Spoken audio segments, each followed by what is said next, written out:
Alright, just letting the thing roll up right now.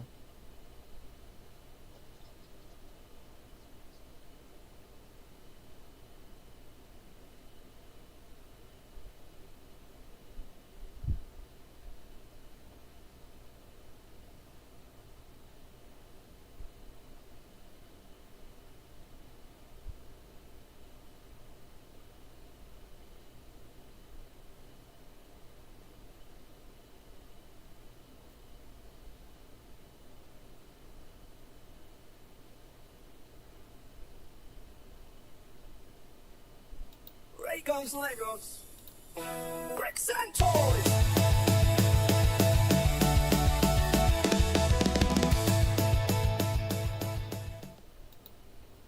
Alright, toy fans. So, we're here with another building. So, we've got the Sakura-Lume home, which I think is kind of cool.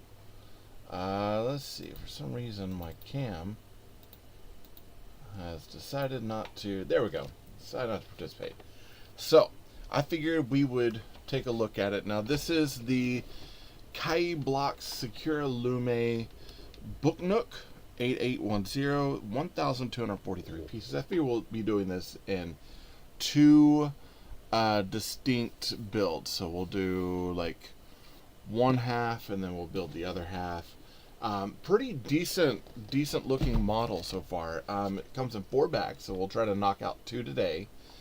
And then we'll be looking at the others the following Saturday. Now, they did supply us with this 16 by 30, so half a base plate plate here. Now, I am going to want to incorporate this into a city, but I was like, you know what, let me just go ahead and build as is. Sometimes, like when I did the hardware store, I noticed that it was a huge base plate that was on it was like gray, and it was on a very thin base plate like this, but there were like elements that were going to fall off.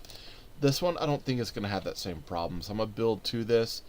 Eventually, this will probably get removed and then put onto a couple of like 16 by 16 base plates. And then that'll mills up from here. But until I know the exact height of what I want for my city, I'm going to stick with this kind of thin base plate, and then we'll kind of build up from there and then see kind of what it has. Now, this book has a light kit in it, and I was checking out the light kit, and it was one of those where I was like, it's like, I don't know about this. I'm going to go ahead and pull it out. We won't get to anything in this until the second page. But hey, everybody, glad to see you here. But it's one of these kits, and at first I was like, oh man, I really don't want one of these. You know, it's got like the little battery things in it, but it also has a USB slot. So I think as long as if I can build it and then slot it in areas, see if I can get that in there. I might have to pull my tweezers for some of this. This is, yeah. So it's just basic LEDs. These batteries won't last long, but if it's got a USB port on there, when I put it in the city, I can actually just kind of plug it into the city, to the power grid, build it from there. So we'll see how these work here for us. There's 1, 2, I think we're using 4 of these. So we'll have 4 different lights throughout the build. I'll set those up there. And then, yeah, let me go ahead and get, oh, they do have a brick separator in there, so I don't have to get one. So how's everybody doing? Hopefully everybody's having a good day. Hi, Matt. Michael, how are you? Wolf in the Shadow. Is that Candy? How are you? So hopefully you all are having a pretty decent Saturday. All right. I'm going to go ahead. I'm going to do big parts in pink, small parts in purple. Make sure I clear all the parts out of these bags. So, and we're just working on the base plate first. And then we'll be working, I think, on the bottom floor and possibly a wall for the second portion of it. So, hey, AI Summary had it right. Building a 1,243 piece Cayi block Sakura-Lume book Nook. That's right.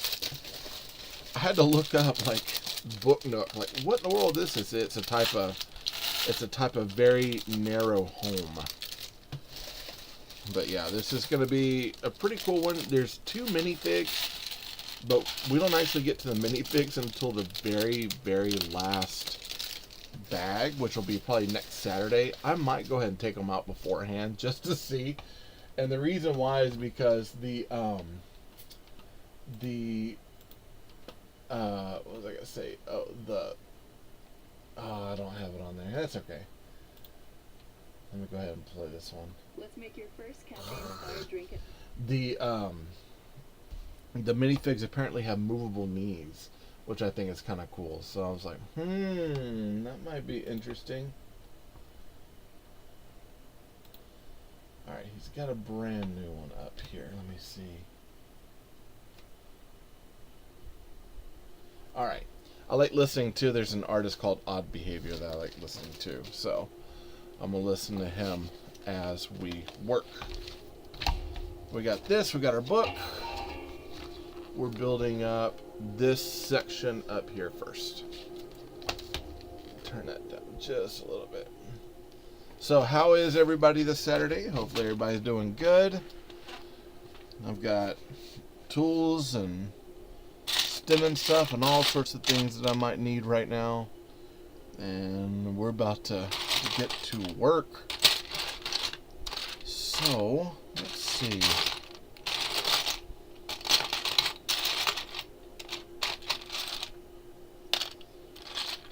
Already out of the gate.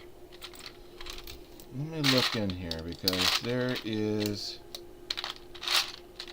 It says I need this really big block. And I don't see it. So, a 2x8. That's all supposed to be in bag 1.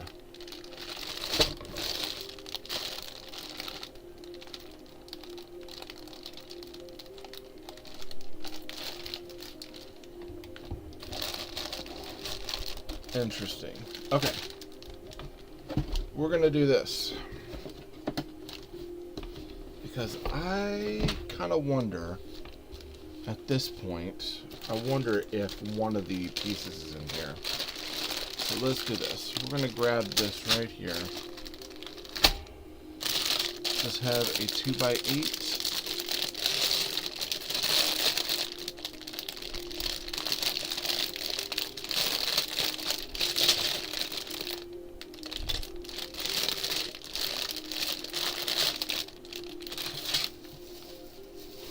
I didn't throw some parts away, did I?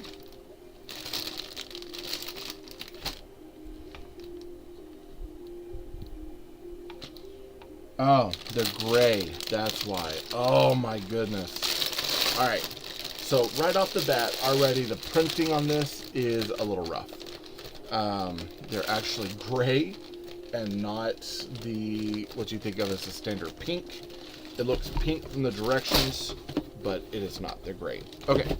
So with that, I'm going to pop that back down and let's dig through and find our 2x8, so 4 and 4, and then we have a, where is this? Should be a 2x3. 2x3 right here. Okay. So let's count them. We got 1 over 1, 2. So 1, 2, 3, 4, 5, 6, 7, 8, 9. I need a pointer. I'm gonna use his sword as a pointer here. Ah! Lloyd! Alright, so 1, 2, 3, 4, 5, 6, 7, 8, 9. So 9 down, and then we'll go from there. So, we got 1, 2, 3, 4, 5, 6, 7, 8, 9. this one should go right here. So one over. This one goes to here with 1, 2, 3, 4. 1, 2, 3, 4. Yeah. So there we go. Not too bad. Clutch power on these are pretty good. Pretty good. All right, now it looks like we're dealing with this kind of coyote color. So we need 15 of our 1x2 cheese wedges. 1, 2, 3, 4, and 5, 6, 7, 8, 9, and 10, 11, 12,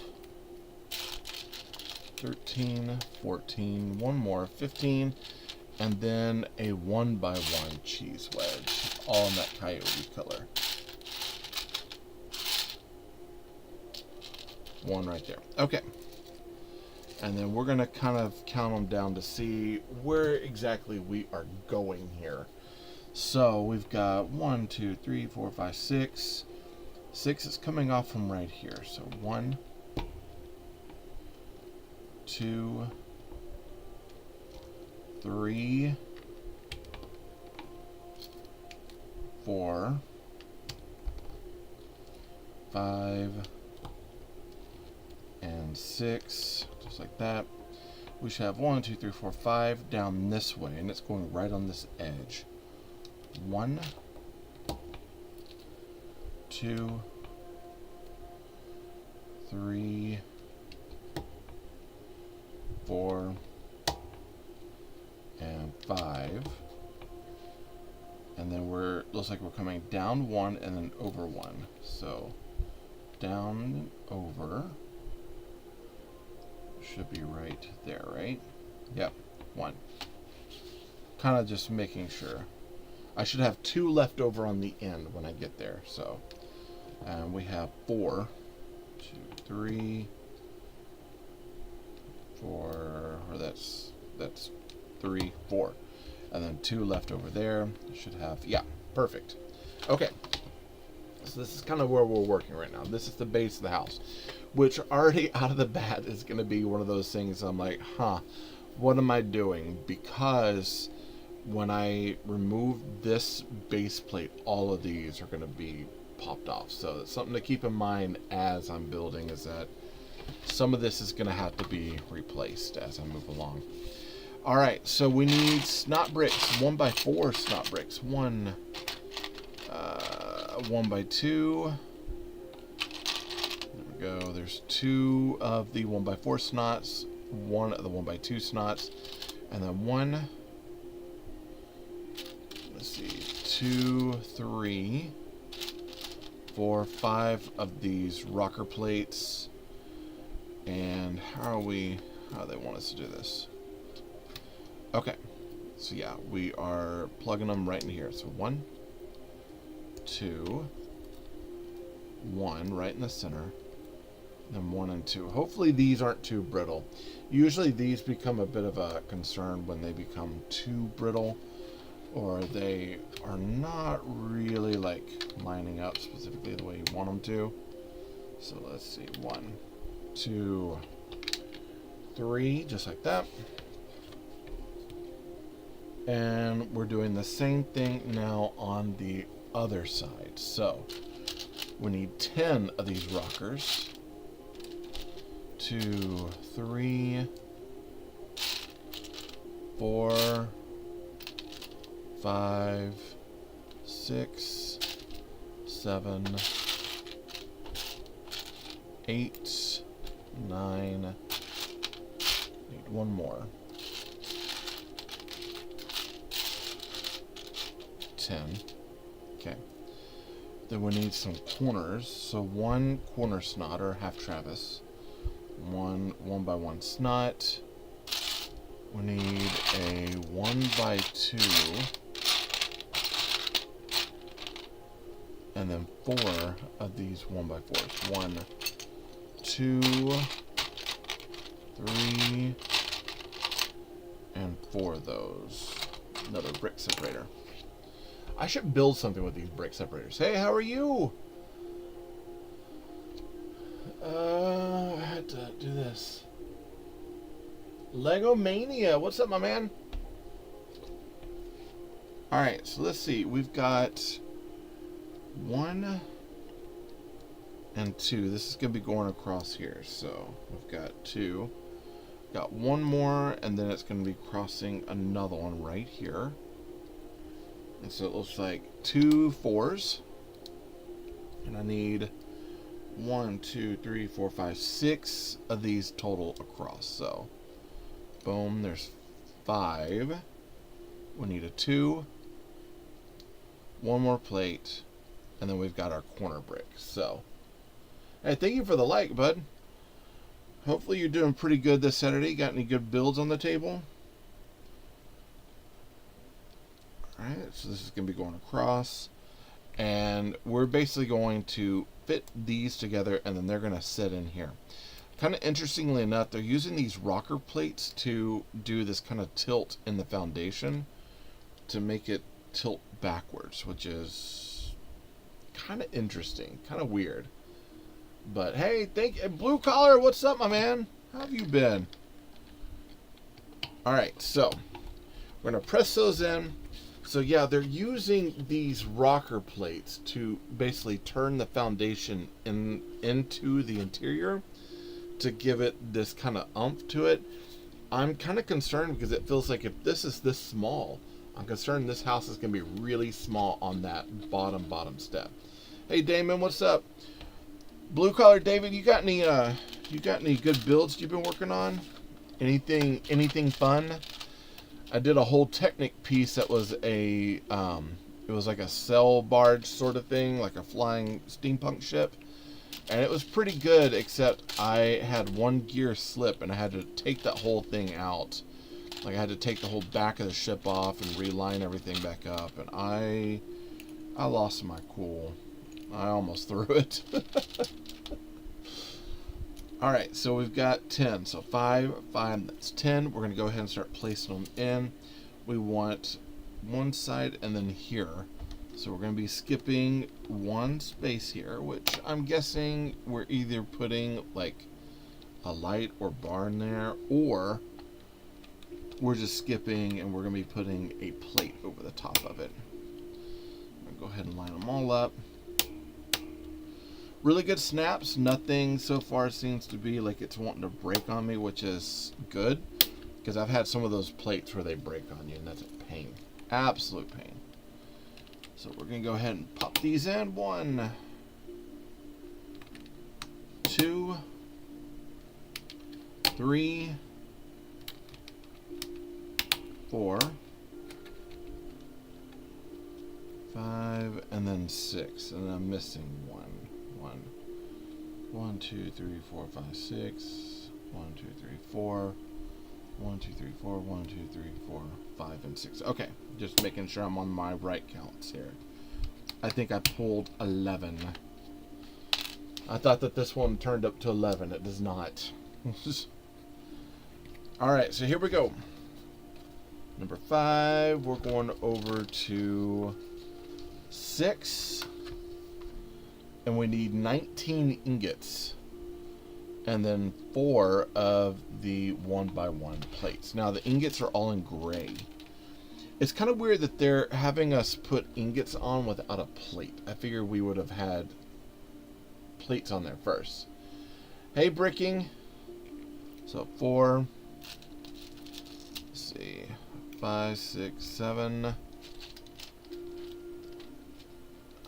8. 9, 10, 11. 12, 13. 14. 15, 16. 17.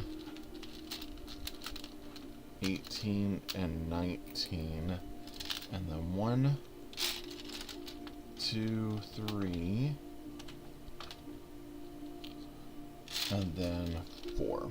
Okay, so they have us going kind of, they're having us do essentially like a staggered. Hey Jeff, what's up, my man? They're having us do staggered. So from right here, we're going to be, I'm going to tilt these back this way so it'll be a lot easier to work with. Now each one is separate, but we're staggering our ingots and tiles across, so they should all hold together. Jeff, you got any good builds today? You got anything that you're working on? Not much? Yeah. I hear that. I was on a board this morning about I'm on an adult autism board, and we were talking about someone posted about our favorite animals. And oh hey, thank you for the heart, me and the rose. And as soon as they did, man, every single person came out of the woodwork to start talking. They're like, oh, my favorite animal is this. And I actually, my favorite animal is a raccoon, which is why when my buddy Tim is trying to get a raccoon at his house to come up and eat from his hand. So because of that, like, I have been reeling on this whole raccoon business. And then, of course, I have Rascal and other things. But, yeah, it was interesting. I think I made some new friends. Yeah. Oh, so the Lumebrix gold mine. So it did come in. I ordered the Lumebrix. It was the Cyberpunk Urban Police van. I ordered that one. And I am waiting on it to come in. I was kind of hoping, because I thought it was going to be year on bag 4. Yeah, it's a good build. I was kind of hoping that it would have been... I don't think I like that too much, but... Okay. Yeah, I was kind of hoping it would have been in today, because I was going to hold off on this and do the Lumebrix thing today. But it got delayed till Monday. So I was like, well, I'll do the Sakura-Lume house. So this is how they're doing the base of this, where it's got kind of like these ingots and tiles as little stepstones building into it. So there's pretty decent detail just out of the beginning. I'm just more afraid that it's going to be very narrow, because it's already 16 by 32 and we're not even filling up a full 16. So I'm kind of concerned it's going to be a narrow home, but it'll be okay. I managed to get all of the water tiled. The only thing is the way that they weave the wires out. Yeah, especially when it came to the wires in the base that go over to the it goes like under the track, over to there's like one area that's got kind of an open hole near the battery box, and there's a part where you're like weaving the wire underneath. That one was a bit of a problem. And then when I did the stonework on the outside, I was tired when I did it, and I ran into problems because I couldn't get my orientations right. But other than that, like I do remember, like, especially after I was done, I probably played with that set more than any of the other Old West sets, because it's very toyetic. It reminds me of an old Lego set, which is what I really enjoy about it. You're saying, yeah, I didn't even notice I was supposed to do that and then had to redo it. Yep. Yeah, it's an older set, so some of the challenges. One of the things I do love about Lumebrix is that they listen to feedback, and if people are like, hey, I don't like the way that this is, or this didn't work out for me, or I think they do go and look at reviews and stuff. They will take those things into account and actually get better at it. So Jang, when he was doing on Jang's other bricks, yeah, it has been, yeah, it's a good set, it really is. When Jang was reviewing the sets, he kept talking about the clutch power of the tension spring plates and the fact that they kept pulling off. Yeah, it's weird that it doesn't. That one did not come with a power converter. It can be done. But you have to take out the battery box. You have to get a coupler and then put in USB. So sometimes you have to pull it from like another kit.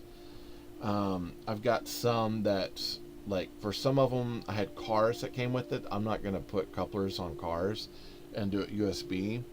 I should, but I'm not. So like when I do the Old West Town, I'll probably put one in there. Luckily you had one. Yeah. And yeah, it doesn't come with a power connector either. So the USB is out, the female to female coupler is out. So if you want to like install it into a city or like a little plate thing, you're gonna have to get a coupler system. But if you have them left over from other kits, that makes all the difference in the world. So we're on 9, so we need 1 textured brick, an L plate, one of these, and then 1 of our 1x4s. Okay. But all in all, you're having fun with it. Oh, how was it? How was it? I really, really, really want to go see it. I have not made it out yet. You really enjoyed it? Yeah, I have a feeling I will too. So far, review-wise, things that I've seen, everyone is just talking about how it doesn't take itself too seriously, and it's a lot of fun, and it seems to have a pretty decent duck out of water messaging and just kind of good overall feel about it. Skeletor was the best. Yeah, and here's the thing, everyone was so concerned. Oh, Jared Leto's a movie killer. It's not gonna work. He's gonna kill it. He's gonna destroy it. And I've heard he's done pretty good. And then I heard that there's after credit scenes kind of involving one of my favorite villains coming up, possibly. And they have apparently already confirmed it too, so I'm excited about that one.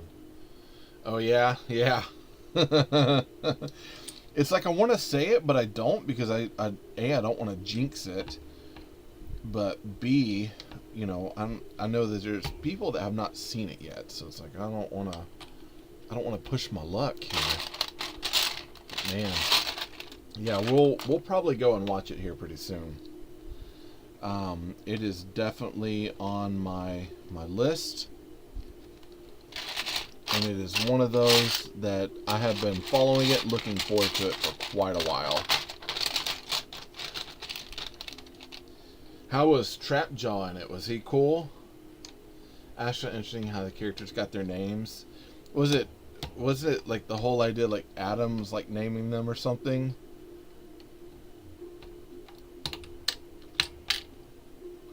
So 6 is gonna go here, and that one's gonna go here. Then we got this, and then this. It's really oh, okay. I was waiting to hear back. Yeah, I think something like, doesn't Adam, yeah, he named him when he was a kid. Which is funny because, you know, it's like the idea, like, one of my favorite Masters of the Universe character, my very first He-Man that I got. So, I'm a kid of, I am like late Gen X. I'm kind of what you're considered a Zennial. I was 79 is when I was born. And when He-Man came out, I didn't get anything in 82. I wasn't really aware of it. Trapjaw was awesome. Yeah, I have a feeling he's going to be one of my faves. So when I was a kid, my cousin, I miss him. He passed away several years ago, but I loved him, man. He got me, they got me a Star Wars cup that had 3PO and R2-D2, a Return of the Jedi belt buckle, which I still have somewhere. They found it years later. And then a He-Man figure. And my He-Man figure I got was Zodak. But I couldn't remember his name for the life of me. But because of his head, I called him Mr. Ladybug Headman. Because his head like a ladybug. And so forever, that's what I referred to him as, Mr. Ladybug Headman. And I love that figure so much. I basically like ruined that thing. So when I was able to get a redo in vintage, I got one. 2000X, I was able to get the rehashed Zodak there, which that's like one of my treasured pieces. I also got the classics, two different classics. Cringer was good too. And then when Masterverse came out, I got the Masterverse Zodak, which is probably one of my favorite figures so far. I love Zodak. Zodak is really cool, and I'm hearing that he might show up a little bit later on. Kind of excited if they pull his story, because he's got some interesting lore behind him. All right, let me place these down, one each. I like Cringer. I hear that he does talk, which I thought was kind of cool because that plays back into the cartoons. That was the thing. Like, I love the 2000X series a lot. Like, I really enjoyed that series quite a bit. But I know that there was some backlash with some fans about the fact that he didn't talk. 1, 2, 3, 4. He just kind of growls, and some people didn't like that. I'm okay with it, so I'm hoping that they did well as far as like how he talks. The one special character wasn't seen until after the credits. You're talking about the she, the she. I heard that she's at the very end of the credits. I've already warned my family that when we go, that we're staying for the entirety, and they're like, okay. They're like, we might go out and you can nerd out while we wait on you. So 4 up. And then 1, 2, that one should go right there, right? Okay. But yes, no, so there's another special character. Oh no, okay. So now my brain's reeling. Jeff, what'd you do? you gotta tell me, who is it? Who is it? Please tell me they show Hordak too at some point. I so love Hordak. Hordak is one of those villains. Like, I wanted Hordak so bad as a kid, and I never could get him. Never could find him in our area.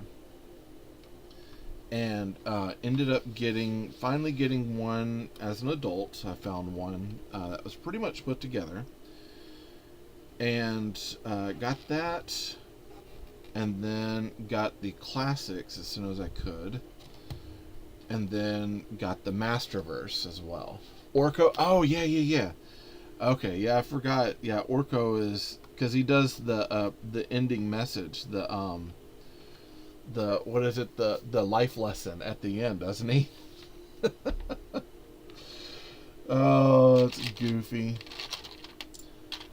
I like that they put all this stuff in there, dude. So did you like the 2000X series? Did you ever get into that one? I know some people have, some people are like, not really, but like, I loved the 2000X series. Yeah. So one of the things I loved about the 2000X, I love the redesign of Orko, with the huge magic charm and the kind of the more floppy witch hat and everything, and the way that they have them designed. I loved how they redesigned Orko for that. That is like just the bomb. And I know I was kind of hoping like there was like a Revelation figure. I did not like the Revelation series at all.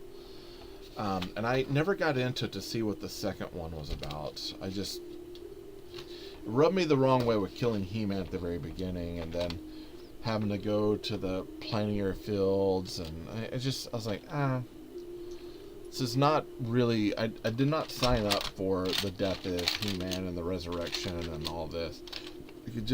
It kind of felt wrong. Do that after you've already established the character back into the other part of the series, and then it was supposed to be like a redo of the old one. It was like, no.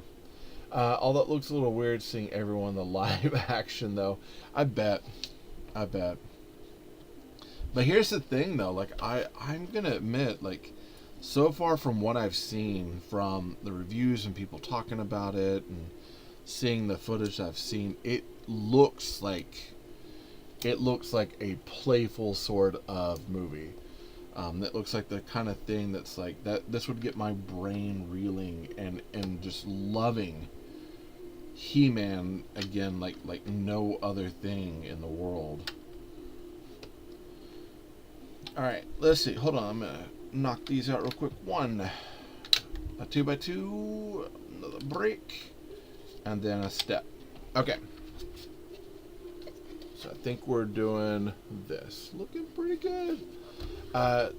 There were a couple characters that weren't seen, but hopefully in the sequel. Okay.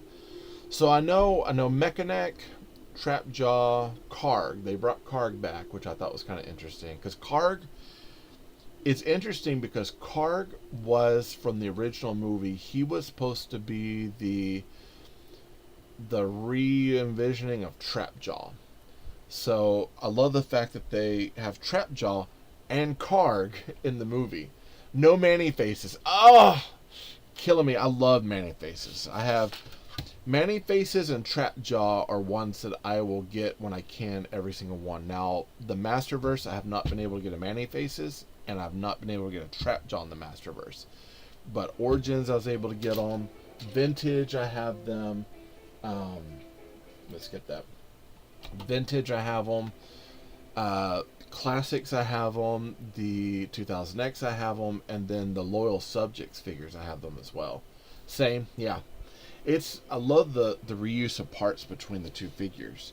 But the fact that they don't have Man-E-Faces kind of kills me. But they have Fisto, which means if they're doing Fisto and if they stick with the lore, they will hopefully do Ninjor and Jitsu, which are also a couple of absolute favorites. I really want to see them because they come later on. If they follow the lore, they come with the reawakening of the Spondos, which is like the Horde and the Theria portal and all that. So maybe, hopefully they'll play it at that angle. I don't know how much they're kind of rewriting.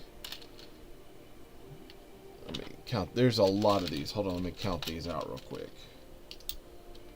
Post, and then a 1x4. So 4, 1, 2, no 1, 2x8. Yeah. This, 2, 1. I'm missing one of these piles here. There we go. All right. Same. Oh, hey, thank you for the likes. I was actually, so I know that they have Goatman, which I thought was kind of interesting. They brought Goatman in. So they were Goatman, Trapjaw, Karg, Triclops, which is kind of, I noticed that they brought him as a rifle sniper master instead of being the swords master. I kind of like the idea of him being like the sword master. Spycore, okay. Skeletor, Evelyn. Who else do they have as far as bad guys? I know they won't do Cobra Khan yet. So if they do a trilogy, they would do probably the He-Man with classic Skeletor villains. Then they would do Horde, the evil Horde, and then hopefully they would do the Reptile Men and the reawakening of King or Serpos and King Hiss.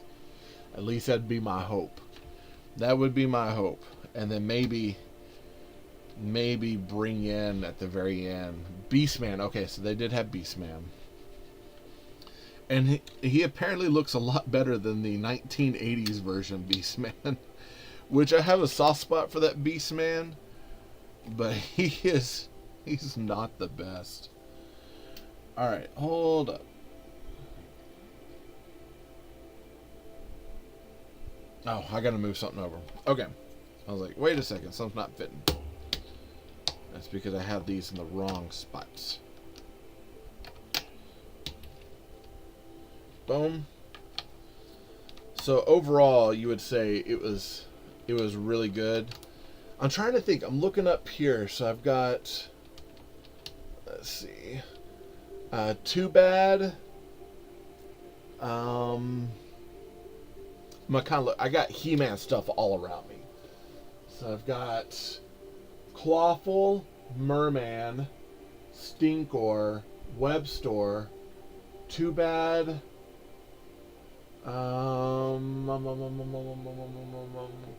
Count Marza would be a good one. Scareglow, Ninjor, Jitsu.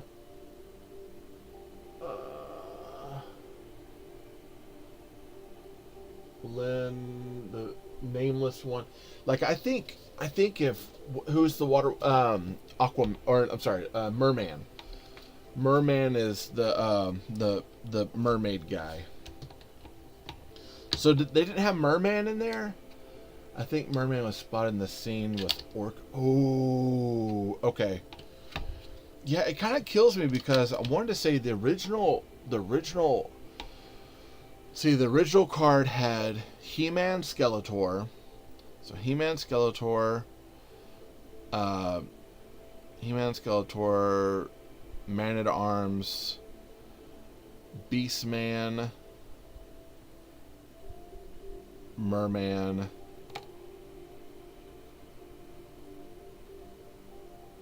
I can't remember now.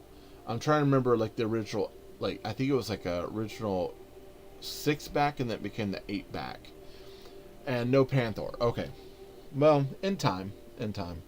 Yeah, it kind of kills me that they wouldn't have his steed in there, like.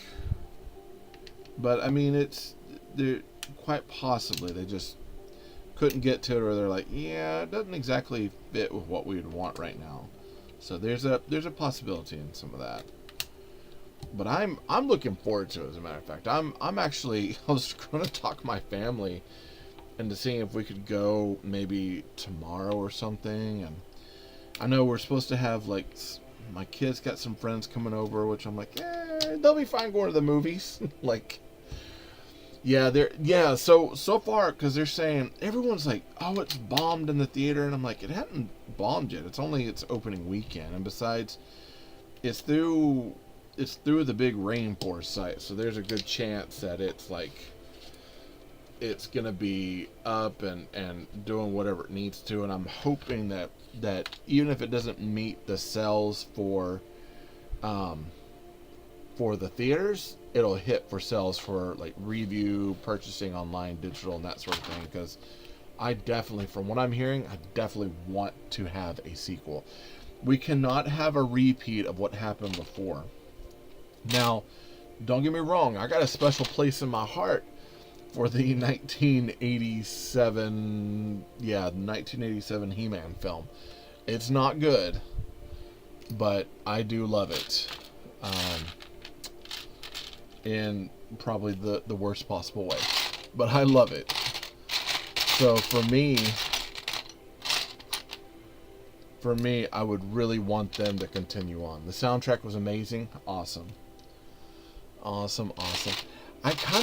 gonna be, when I watch it, I'm gonna be listening to hear what all they put in there, because I'm kind of hoping at some point they would sync a part of the original soundtrack in there. I would really hope that they pay a little bit of homage and do that. I know that Dolph Lundgren's in it too, isn't he? Like he has a cameo. And if they're going the way that they're going, they will open the door for Keldor. Which I saw a Keldor action figure, a Masterverse figure that I was actually thinking about getting. Yes. Okay. What can you tell me what he plays, or is it kind of a surprise? I don't really do well with surprises, by the way. I'm really bad about them. I'm gonna blame my Aspie brain on that one. He was a gym assistant. I love it. That's ridiculous. Okay. Man, as soon as everybody gets home, I'll be like, all right, everybody, pack it up. I'm done live streaming. We're going to the movies. He could be like, what is wrong with you, man? Be like, come on, we gotta go watch He-Man. I told my wife, I was like, we have to go watch He-Man in the theater. I at least want to support it there. It's like, I know I'll probably buy the digital and I'll do this, but I really want to support it in the theater and be another body, warm body in that seat to kind of get them, what they need. Because I have a feeling it's going to be everyone keeps talking about how it's a lot of fun. It doesn't take itself too seriously, and or he might have just been hanging out working out. Okay. Well, still, I mean, either way, man, I want to see that. Okay, let me look at this real quick. When we would do episodes about He-Man, Masters of the Universe, even G.I. Joe, like, I would nerd out like crazy. I think you can still find it. The show is called Talking Toys with Taylor and Jeff. It's just a podcast, he and I. I've been talking to him because I was like, hey, it'd be kind of cool for us to go back in and, like, kind of bring the show back up because it's been a while. But we were going for, like, 10 years. We had 10 years worth of material.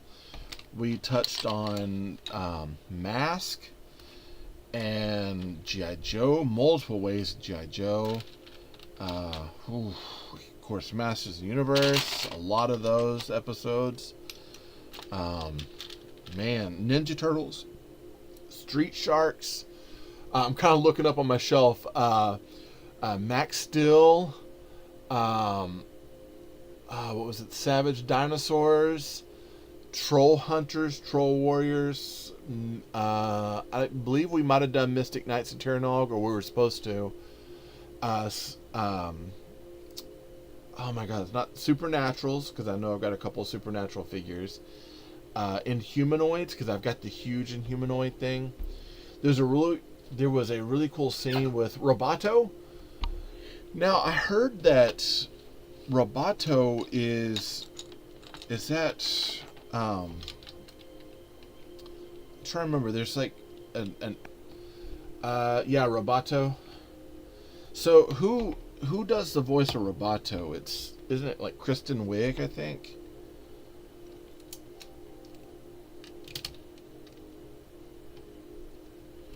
When they were initially announcing all the actors, I was like, I don't know about.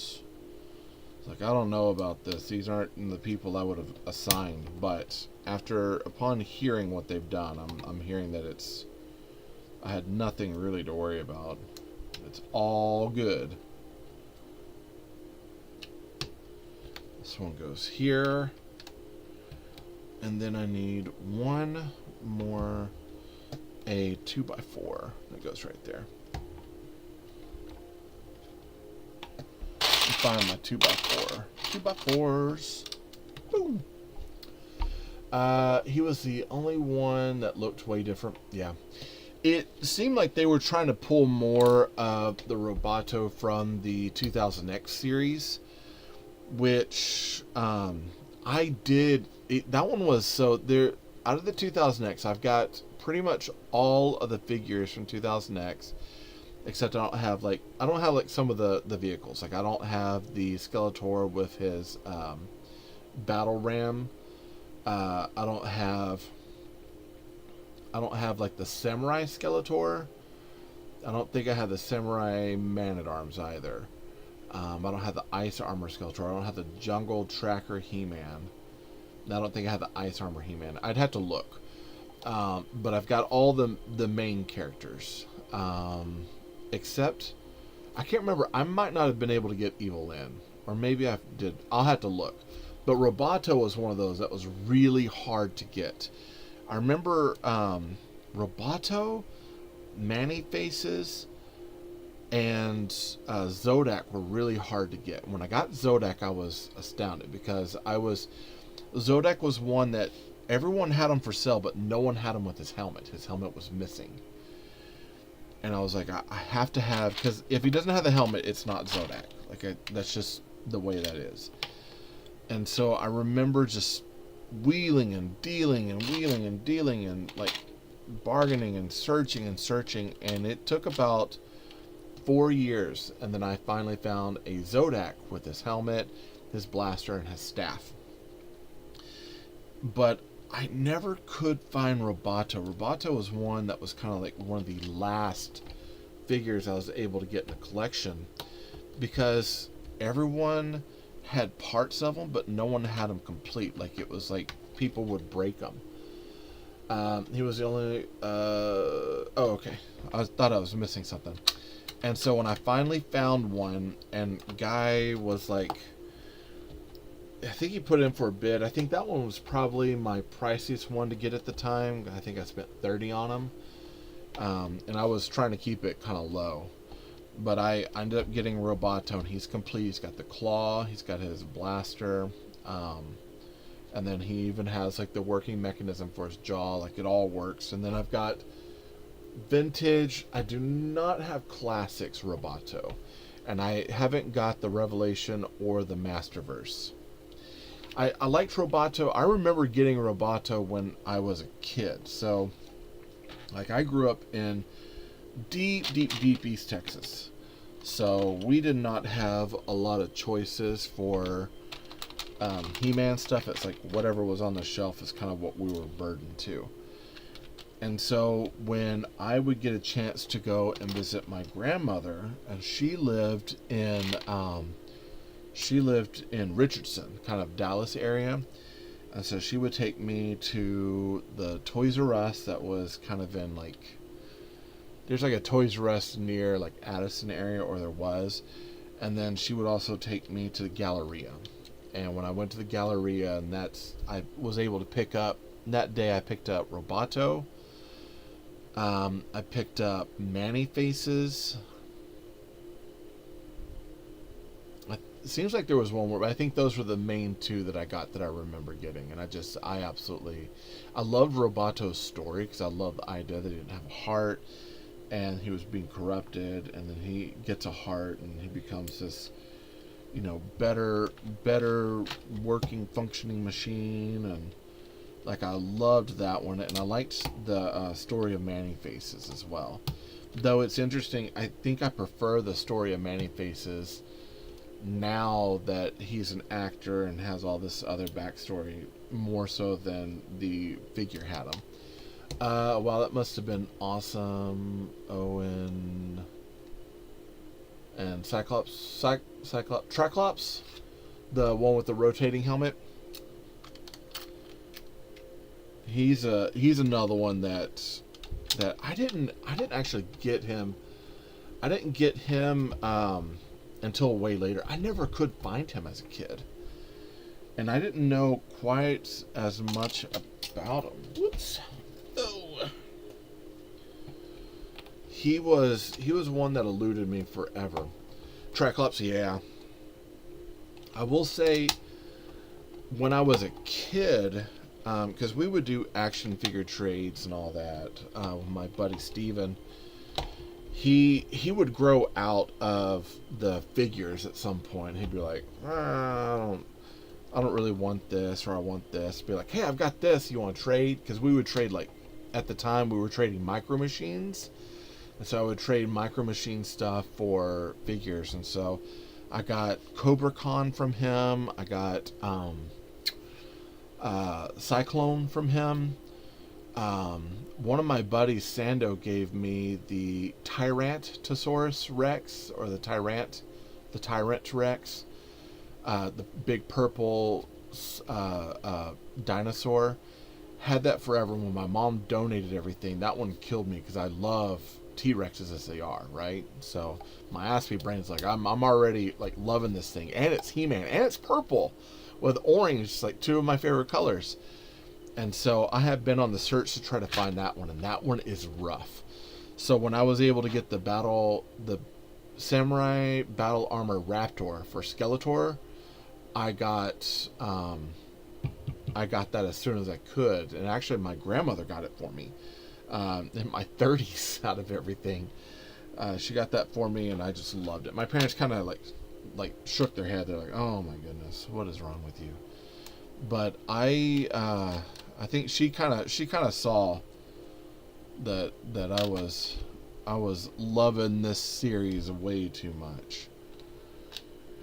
But yeah, my mom gave away all my Star Wars. Yeah, so weirdly enough, I did not have a lot of Star Wars stuff as a kid. Like, I love Star Wars, but I didn't have a lot of it as a kid. I had a few figures here and there. My sister got me the Jabba's playset, which I still have, and I finally was able to piece it all back together. It has the bed, Salacious, the whole pipe, chain, everything, and then of course Jabba. And some of the parts I had to replace over time because they broke. So that one was like, that one meant a lot to me, so I was not going to get rid of that one at all. Well, one of the things that my mom, when she was getting rid of stuff, she got rid of all of my RoboCop, Brave Star, which I loved Brave Star, my Swamp Thing, which has taken me a while to get all my Swamp Thing stuffs back. I had Swamp Thing, RoboCop, talk about all the Kenner classics. I had Exo Squad, I had Inhumanoids, I had Ninja Turtles, a lot of Ninja Turtles. And I mean, I had like the killer mutants, so like Killer Bee, was it most, I'm trying to remember the mosquito's name, like Skeet or something. I had a bunch of pieces. Let's see, Swamp Thing, He-Man, of course, Sectars was another one. So I had all these pieces, and I went off to school, and I guess my mom was like, oh, he doesn't need these things. And she might have asked me at some point, kind of in passing, hey, do you want these? And I'm like, I didn't know what she was talking about at the time. And I go home after school, and I realized the whole closet was emptied. And all she said was my few Star Wars figures and like my Power of the Force 2 figures that are really worth nothing. Most of those I sold off, and I kept like certain pieces. But I was so upset. I'm like, oh, my Brave Star, no, my Sectars. And there were like some really obscure stuff, like is it Space Bounty, and like just some really weird things here and there. And I loved all of those toys. My Exo Squads, oh, I'd love to have my Exo Squad stuff back, but I mean, I wouldn't know where to put it at this point.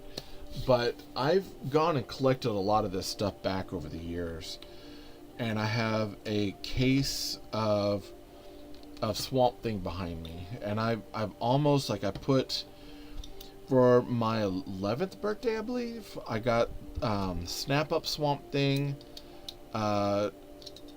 Anton Arcane, Bioweed, Transducer playset, and like something else. And I've gotten pretty much all of that stuff back over time. And then like my camouflage, so now I've got Snap Up, Snare Arm, Camo, Snare, Swamp Thing, Transducer playset, but I'm trying to replace like the stickers on it. Anton Arcane, but I'm missing his spider head. I got Bio, I can't remember, it's not Biomass, it's Bio something. Skinner, Snake Man,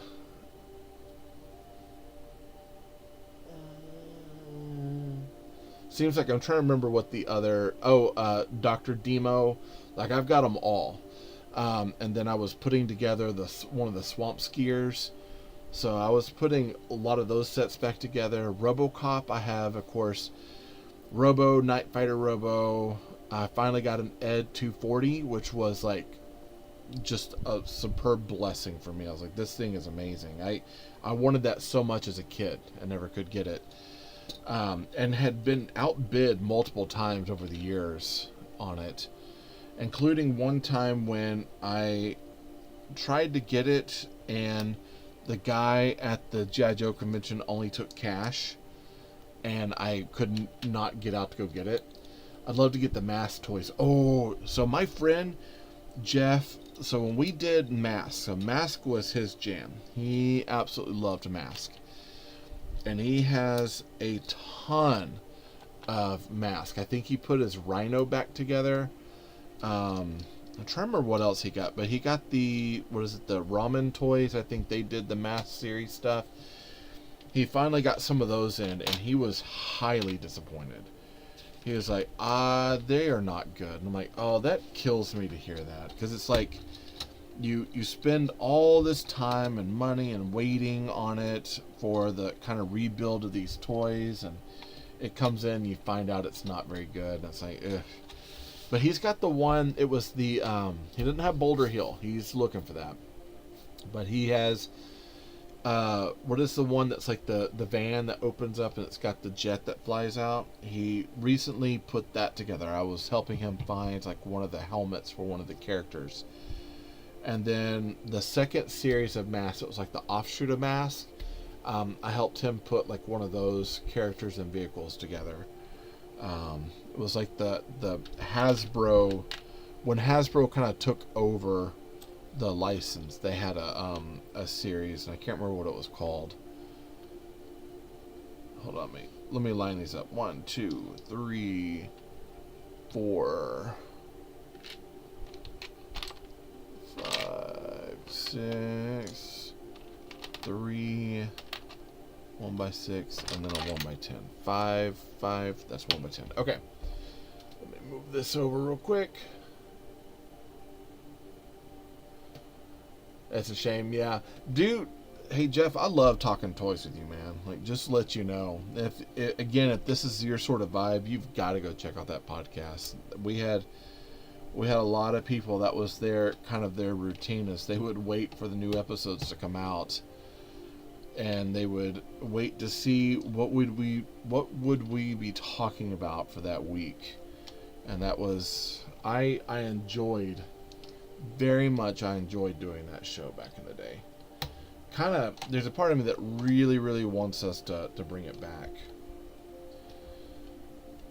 But yeah, we had a whole sort of goofy outlook on toys. That was our thing. I did pre-order. I'm glad. Yeah. So I did pre-order. So Toy Nacelle has done all of the Sectar stuff, right? So I have picked up all of the Sectar pieces, and I still have, I have, not from my youth, but I do have like Sectar pieces that I got down the road, right? From Coleco Toys. No more game than Coleco. Of course, I have Robin Hood, or not Robin Hood, the other Coleco was Rambo and the Force of Freedom. So that is not wanting to pop in there. Give me a second. Alright, I might have to leave that out for a minute. Is that a vintage? Yes! So I have a vintage Castle Grayskull, I have the 2000X Castle Grayskull, and I have the Classics Castle Grayskull. I have 3. And I'm trying to get the Mega Construx Castle Grayskull because why not? Where would I put it? Who knows? I'll sit on it. I'll sleep on it. I'll do whatever, right? But I am actually looking at some point at probably getting the classics, or not classics, but the Mega Construx Castle Grayskull to put somewhere. And I'm still trying to get all the Mega Construx sets before they're gone. And then, yeah, my favorite, so I put together, it is a completely refurbished vintage Castle Grayskull. And it was like I think it was the 85 shells, so the coloring is a little bit different than some of the normal. I cannot get that to snap in. I'm going to try this one over here.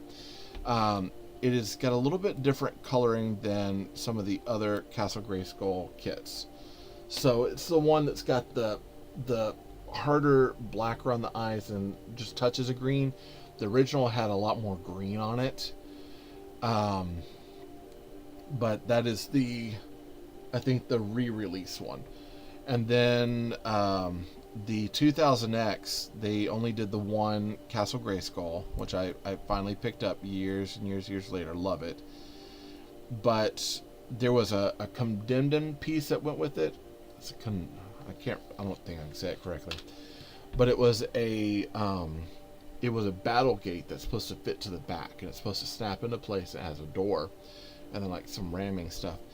That one I have been unable to get, and that's something I really, over time, I have just been searching and searching and searching for. But I don't want to spend too much money on it. Right now it's going for like 150, which I bought the Castle Grayskull, the 2000X I bought. That was probably, I got it for like 50 bucks, I think, boxed up and everything. That's my problem with the reissue of Astro Train. The color's darker. Yeah. Yep. So one of the things that I might have to take my knife to this real quick. One of the things that has gotten me about the reissue of the Coleco toys, the Sectars, is again, Brian is doing those, and the Toy Nacelle has got them picked up, and I've got their, what is it, the Sectars, the what is it, Barnyard Commandos. I've got some of those, even though that was not initially Toy Nacelle. They picked up the license. I did not pick up Biker Mice from Mars because I'm not the biggest Biker Mice fan. But the Sectars, I was like, as soon as I saw those, I have to. So original wave was, of course, Dargon and Darlea, who was unreleased. I was like, yeah, I've got to get these. I pre-ordered them as soon as I could. And then I saw the big W chain, the wall place. They had Nightbiter Dargon. I was like, oh, this is awesome. I love Nightbiter Dargon.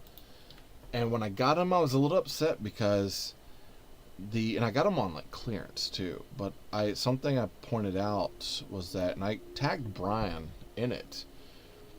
Sectars. So here, give me a second. Let me find them. 1 minute, if I can reach it.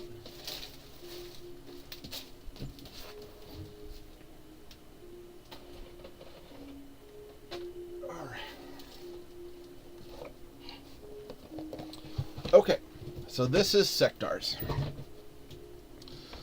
So originally, Sectars, and this is my Prince Dargon, my vintage Prince Dargon.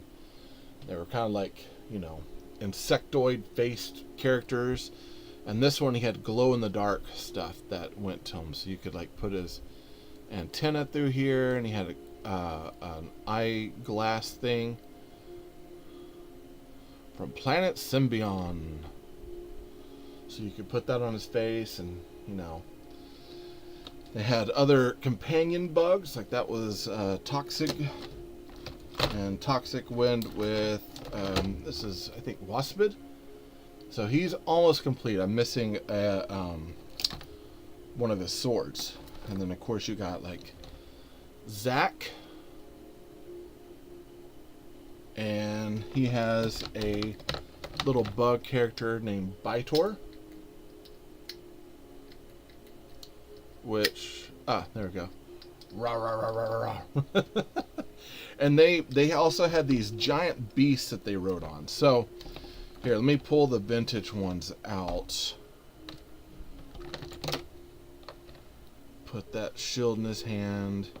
This one goes him. Oh, and I even have from the Hive playset. This is like apparently a very, very, very high valued piece. I just can't get rid of it. Because it's like, eventually, maybe I'll get the playset. Not going to happen. You miss those? They were cool. So, Toy Nacelle, they started putting out re-releases of the characters. So, they have a little bit more posability. They have, elbow joints and wrist and double jointed knees. And they're supposed to have, like, rocker feet, So, they're the same scale as the vintage figures, but they're kind of resculpted, retooled. They're supposed to be a lot better. And so the first wave was these two characters. Let me see. So Prince Dargon and Darlea, they're like brothers and sister, right? So as soon as they put them out, I was like, I gotta get them. And then when I found the Night Fighter Prince Dargon, which was the same as the other Dargon, but he's got silver on him, I picked him up. Now, one of the things that I called Brian out on, especially being a connoisseur of these and being a big fan, was that they didn't bother to make his antenna glow in the dark. Out of everything, they should have made his antenna glow in the dark, because he's a night fighter. So they're called Sectars, Warriors of the Symbiont. So Sectaurs. So, you know, I called him out because they didn't make his antenna glow in the dark. I was like, this is kind of a, as someone who is a fan of Sectars, like, you really need to make sure that if you're doing a night fighter and the original had glow in the dark, you got some sort of glow in the dark feature on there. And so, you know, they had to check them out. Yeah, you should. So they announced not too long ago that they were, this was last year actually, that they were going to be doing the Dragon Flyers, which were like, for Sectars, it was like the giant bugs that had wings on it, and they had motorized wings, and they were like puppets that you put on your hand. And you could move like their jaw, and then you could put the figure on there, and they were like these giant beasts that they would fly around on, right? So they announced Dargon's Dragon Flyer, which I was like, yeah, I got Dargon. Then they announced General Spydrax's Spider Flyer, and I was like, oh, that was one of my favorites. And then they announced Spydrax, and I was like, I have to. So I went ahead and pre-ordered them. It's going to take, I don't think they're going to start shipping until next May at this point. It's been a while. You remember them now? Yeah. So he did a test recently, because you know I have my pre-order and I check it probably once a month just to make sure nothing's changed. And so I saw that they did a test of the, there you go, of the wing flapping, make sure everything is working. I'm like, yeah. That's how I looked at it. I was like, man, that looks amazing. It looks just like the vintage. I was like, now don't forget, Brian, that you need to have the saddles for them to put all their weapons on that originally came with the kits. Because the original Dragonflyer kits had, like, it had Spydrax, had a saddle, his normal harness, his dual Ven guns, a rifle, his whip, a net, and a shield, and that was it, right? But it had a saddle for you to put all the stuff in it. And especially the biggest thing is it had a saddle for them to put their rifles. And so I wrote, and I was like, hey, I was like, it looks amazing. I love that you're doing this. It looks, I'm so glad I got my pre-order, and don't forget that we need the saddles to go with it. And he liked it. And I'm really hoping that that pushes, because so far they have not announced anything about the saddles. And I'm really hoping that that comment and reminder is going to get us saddles for our flying beast. Because otherwise, like, it's like, what do I do with all the extra parts? So, I don't know. I'm hoping. I'm definitely hoping that that is like one of those where it's like, oh yeah, let's make sure that we get those in there. I've already paid for it. I've already got it all set, and I'm just waiting for it to come in. One day. It's still going to be almost a year, I think. I know when I got the email that was like, you know, it's going to be this place in 2027, my heart just sank. I was like, oh, come on.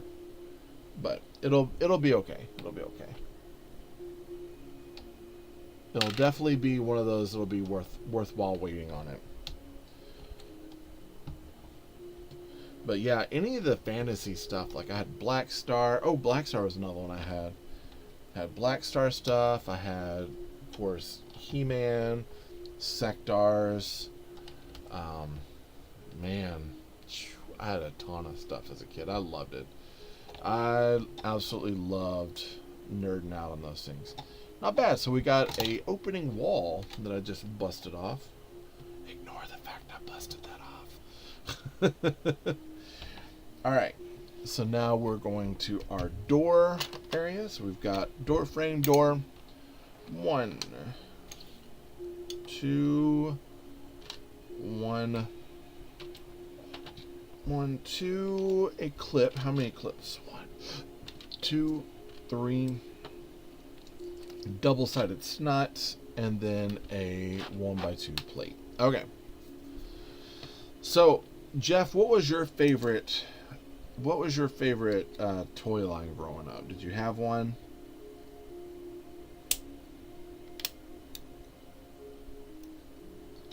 I had a few. I don't know if I could think of one like out of the top of the gate that was like my absolute favorite.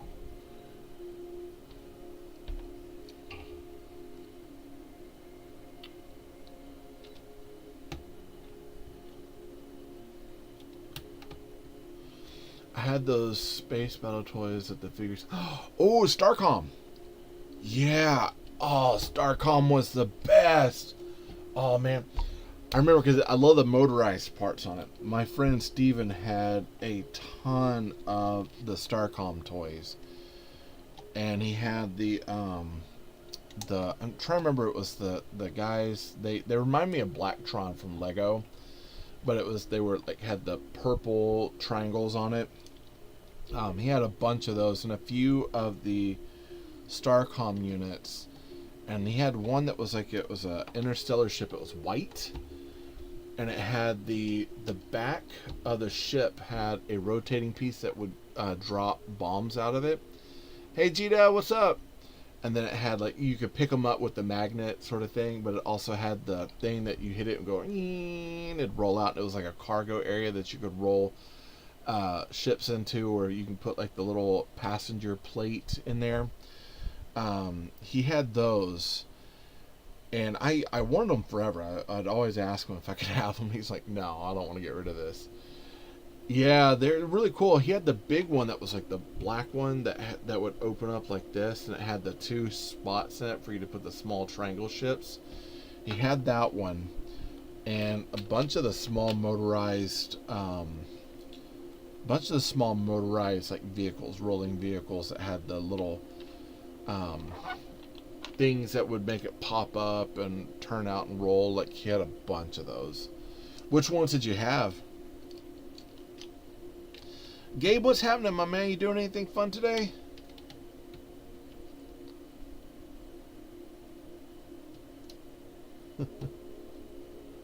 Hey, thank you for the gifts, bud.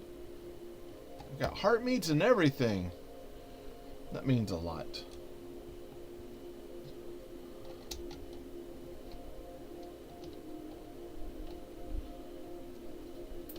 Oh no!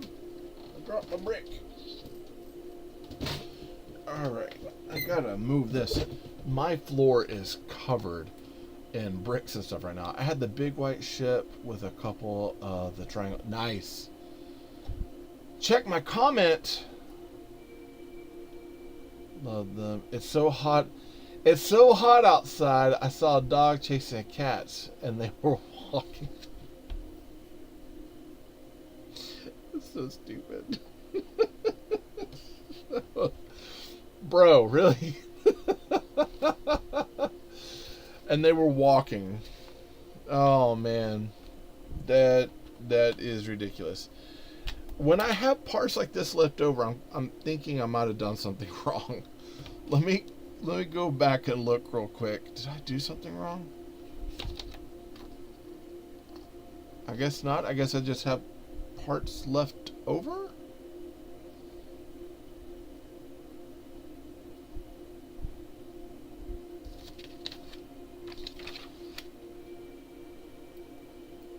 Yeah, I just have parts left over. Okay, so, oh good grief. I know, right? All right, so this is what we got so far. It is very pink. Very, very pink. Absolutely pink. It's kind of washed out on this one. This one you can kind of see how the pink is. But yeah, Not sure I like that door. I will probably be rebuilding some of this for the door, because you open the door and it's like, hey, I've got to crawl step into my own home. but I will get it. It's so hot. The birds are using oven mitts to land on power lines. Ay, ay, ay. Oh man. And you loved Mask, yeah. The mobile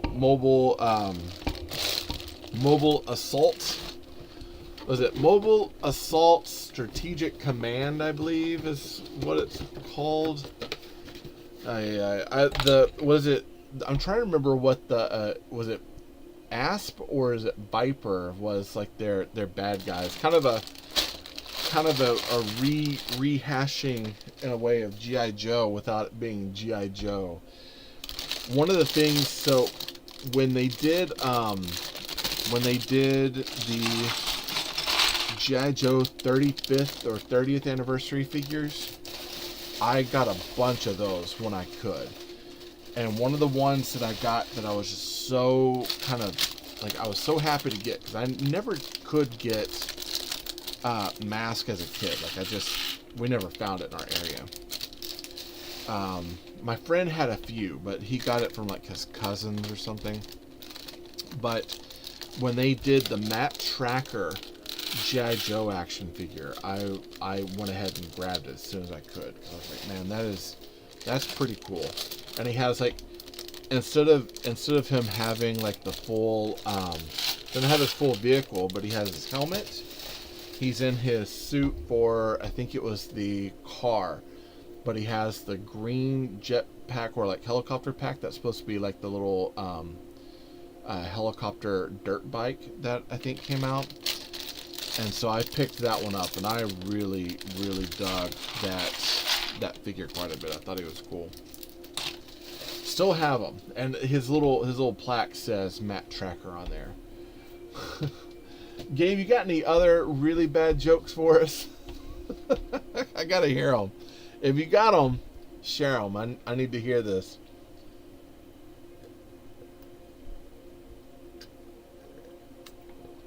I'm gonna go over and check these. It seems like I'm hoping I didn't miss anything. Let's see. All right. Don't like I missed anything. Okay, that works. Whoops. Hold on one second, guys. There we go. All right. Well, the World Cup is starting. Yes, I was talking to my neighbor about that. He is wholeheartedly, he is rooting for Mexico right now. And I was like, I told him, I was like, I don't actually follow enough of it to be too invested. It's like I should, but I have not been following along like I am supposed to. Which kind of makes me feel bad, because it's like, hey, I'm supposed to be doing what everybody else is doing, and we're all supposed to be watching World Cup right now. So I have failed. Where did I put my ruler?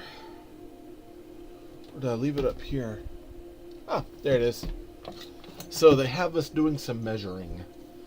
I'm excited for football this fall. Yeah, soccer is the only sport where the announcer can scream for 15 seconds because something almost happened. True that. True that. Yeah, that is definitely. They get excited, man. You talk about competitive. They get competitive. I remember one of my old bosses. He got really into soccer, and so when he would watch, it's like he was involved. He was down into it. He did not want anybody to bother him. 20. Let's see. This one is 42. Let me go ahead, and I'm trying to resort these wires. Soccer fans, you don't understand this strategy. Me, correct. Yeah. Yeah, there's apparently it's kind of like hockey. there is quite a bit of craziness that's involved in hockey too. And hockey I followed for years. Like I loved hockey. I was a big Stars fan. Stars, and then the Flyers. My friend from Michigan would be happy to hear me saying that finally. But yeah, like I very much liked the Stars. It's kind of like my team. All right, so we're gonna go ahead and plug this in here. I have a feeling some of this is getting rebuilt. I like hockey, but I can't pronounce half of their names. Yeah, lots of Inskis, lots of them.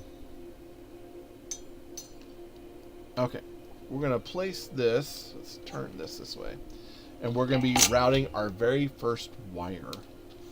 So let's take, oops, put that in here. This is gonna go 1, 2, 2, 3. This is gonna go back this way. So I guess we open the door and then we can. So I guess if we open the door, then we can stick our finger in there and turn it on and off. That's kind of a weird design. Not quite so sure about that, but it'll be okay. And then this is supposed to go up and through here.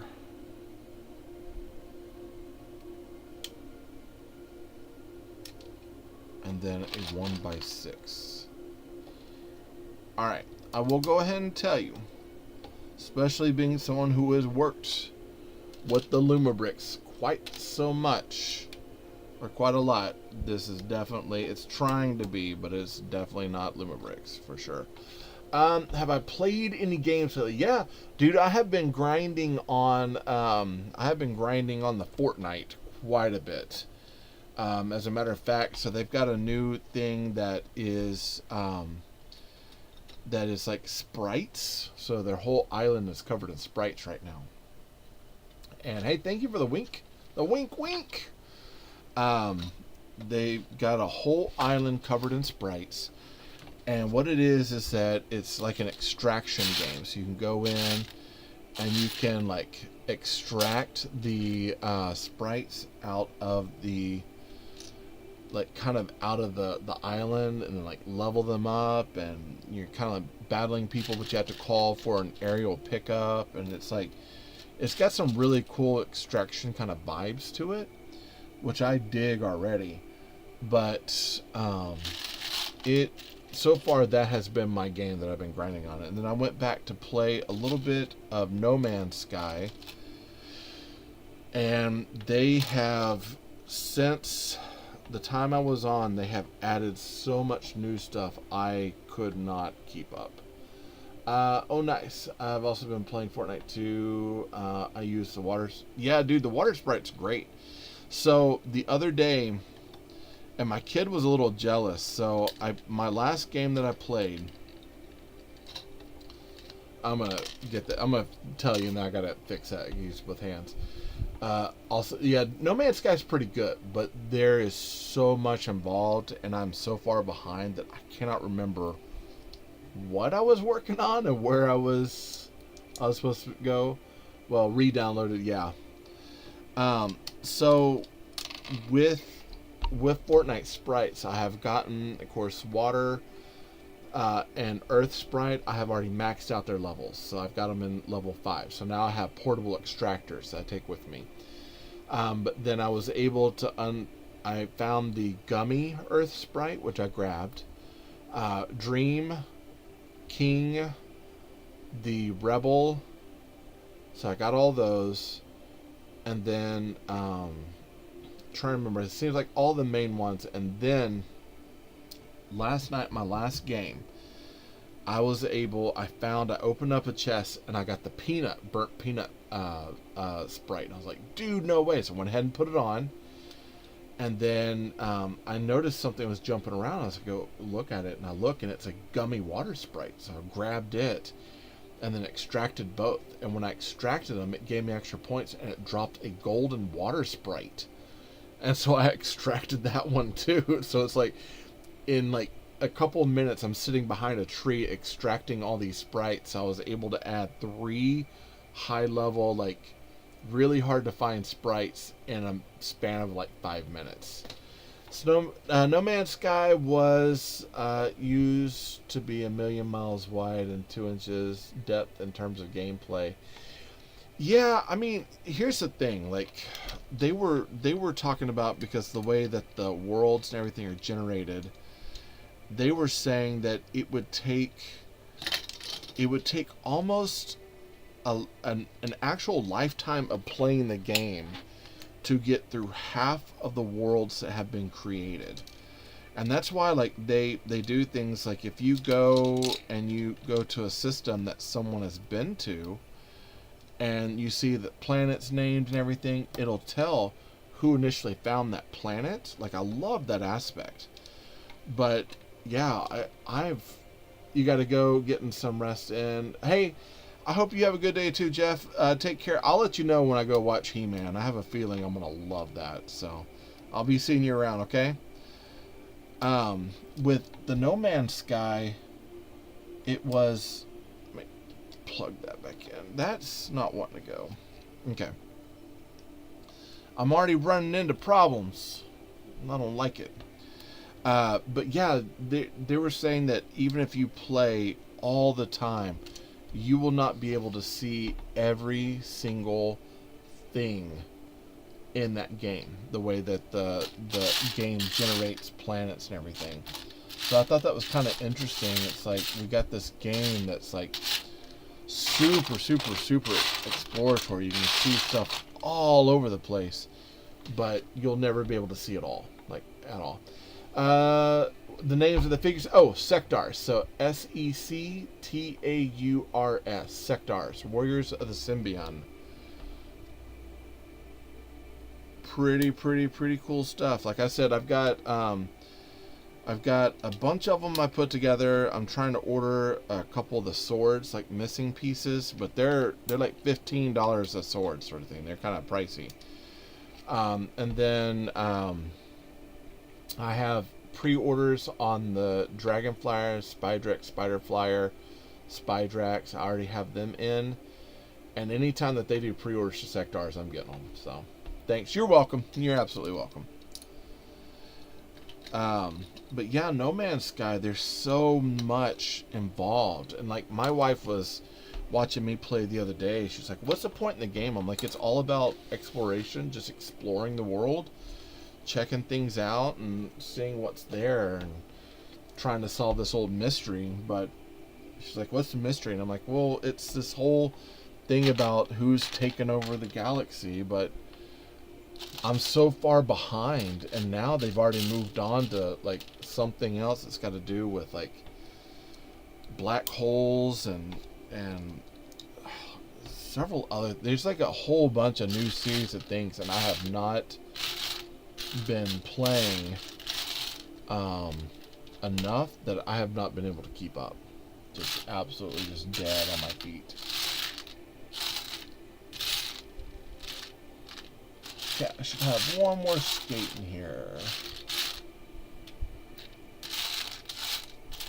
Yeah, one more skate. Okay, I have a feeling after this particular bag, well, my mom called.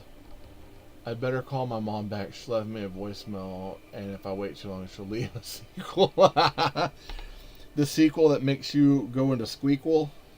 Yeah, go call her back, dude. Call back your mom. Let her know what's up. Ask her how she's doing after the other night. No, I'm playing. I'm not like that.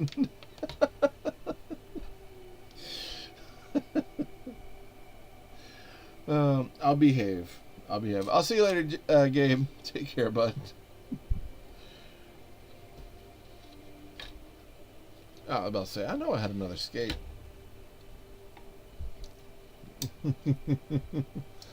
Estimated call duration 1 battery charge.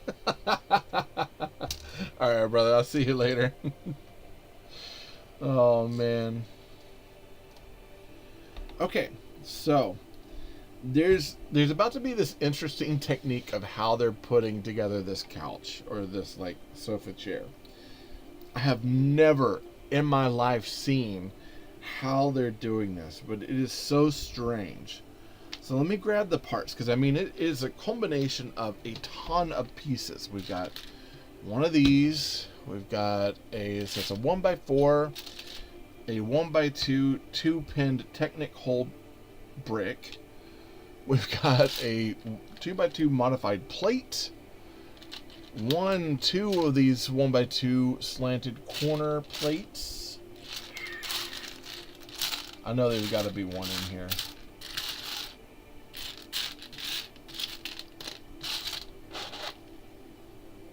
I'll look over here in a minute. But I'm pretty sure if the plates are going to be here, they're going to be in here. We got these very interesting, kind of weird. It's almost like a 1x2 rounded plate with Technic pins, where they put a Technic pin stud and turned it upside down. That's a little odd. And then we got double-sided plates. This is a weird one. Not gonna lie, I'm scratching my head right now. I'm like trying to like filter through what exactly I'm about to be putting together. There's so many other techniques that are just so much easier than what they are asking at this point that I'm like, what? Sometimes, because I'll look at these things, I'll be like, all right, what kind of build techniques can I learn from this? What's something I can like learn, adapt, share, make better, that sort of thing. And there's some that I've looked at and been like, I will never build like that ever again. Like, if as long as I can help it, that is not the way you do it. Just it makes zero sense. Okay, so I'm running through the parts still. So we've got I need two of those. I need two tiles, 1x2 tiles. Two of these weird looking gangly things, two of these. I need one more sloped 1x1. So another sloped 1x1 cheese wedge that has a little bit more of a curve to it. Why? I don't know. But it does. Okay. So, how do they want us putting... They're having us put it together upside down. Putting that on the back. This goes here.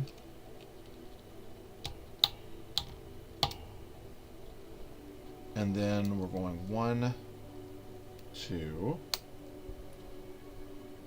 See, and that's just like, why not just plate that? That would make so much more sense just to plate that. But, I mean, what do I know, man? I'm not a seasoned brick builder veteran. It's so strange. And honestly, it doesn't even look, like I'm sitting there looking at it, I was like, it doesn't even look like a decent couch. Just kind of confused.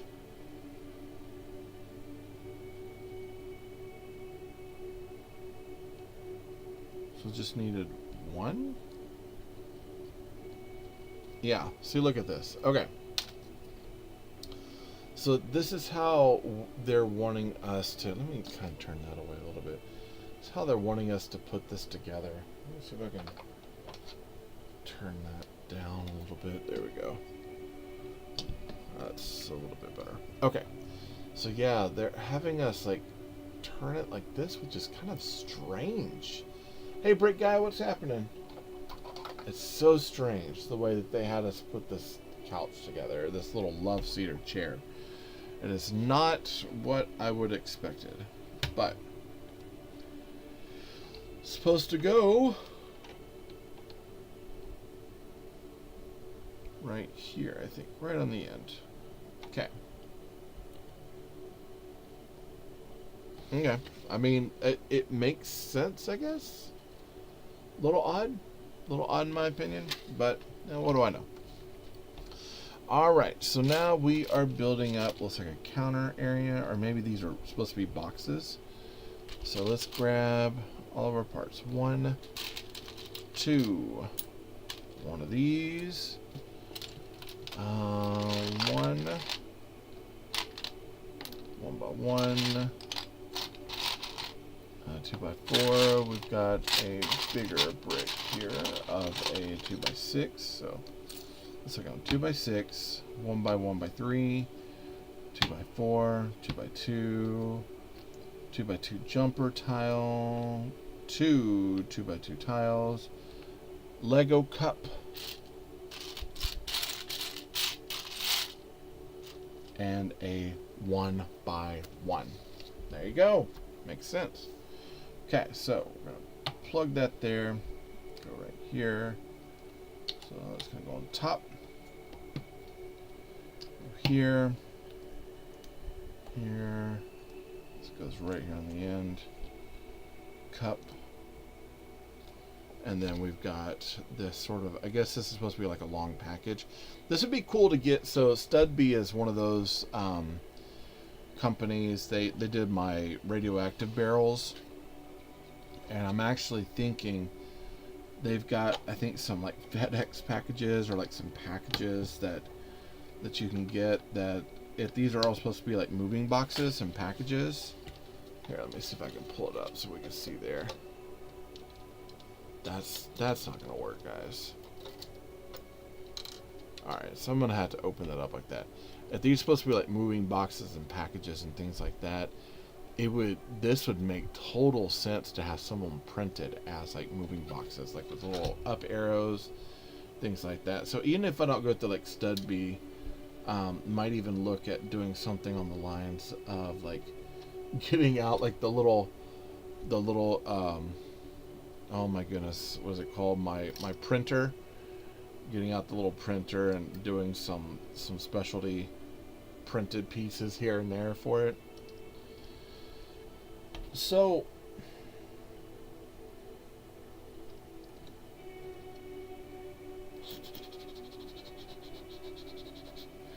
I don't like the way they've routed this wire, and I put it behind the tools here in hopes that still gives us enough line for the rest. But the way they routed this wire is kind of odd, because we've got spot here in the bottom which would have been perfect, or even running it under the floor to here sort of thing, or to just run it back through this instead of through the wall.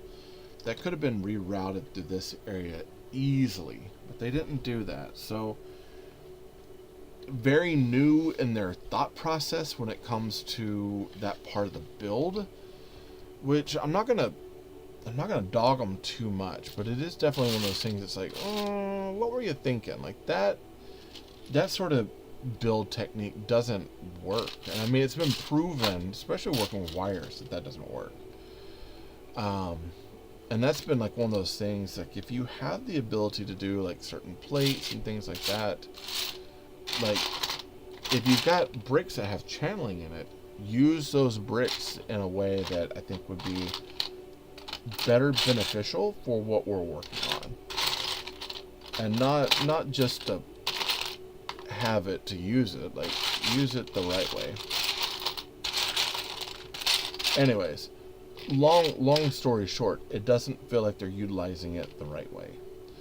1 and 2, honestly, there's a set of bricks that have a groove in it that Lego makes, and so when I'm working on things that are like non-Luma bricks, got a restriction.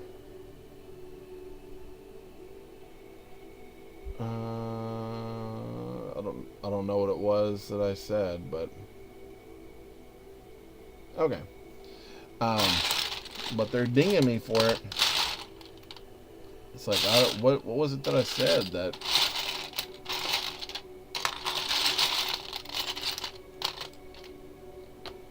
Like, I'm not asking people to go anywhere else. I'm just saying, like, when I do get things.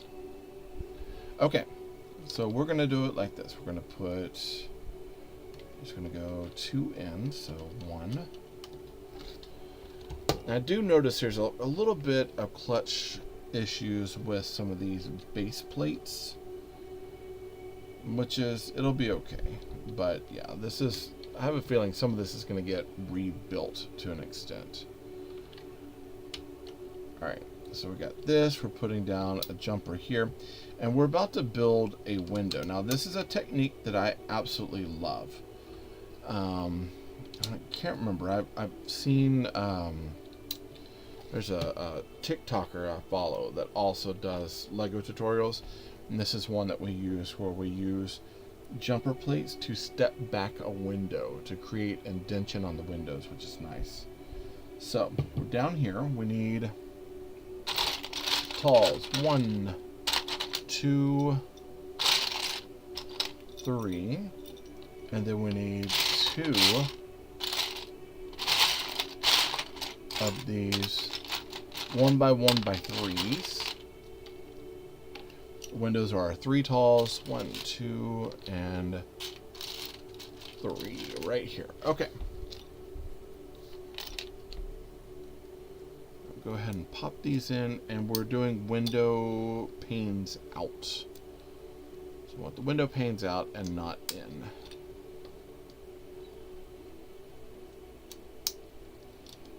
So we've got 1, and then window panes out, 2, 3, 4, and then 1 here on the end. And that's how we're going to be creating that indented window right there. Yeah, that'll look pretty cool. Pretty cool. Okay. That being said, now we're doing our 4. So our 1 by 2 by 2 windows.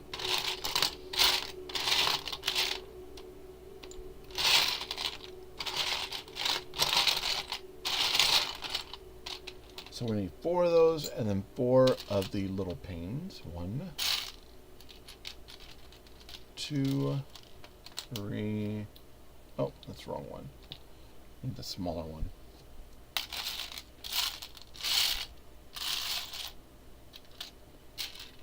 3 and 4. That still a wrong one. Let's see.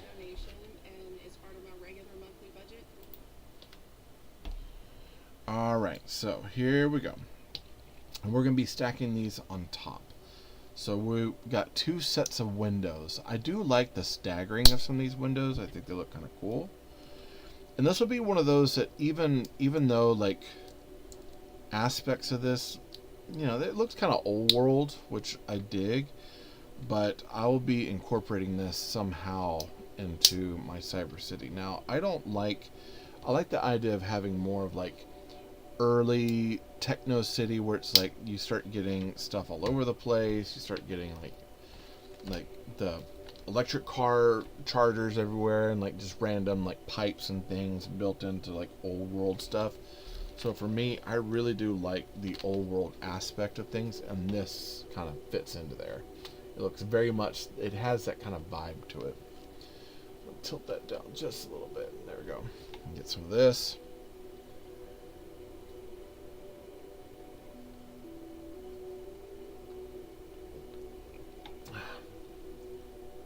Alright. We're going to go. We're going to at least finish up bag 2 before we go today. So we need 1 of these. 1 by 8. 2 1 by 8s.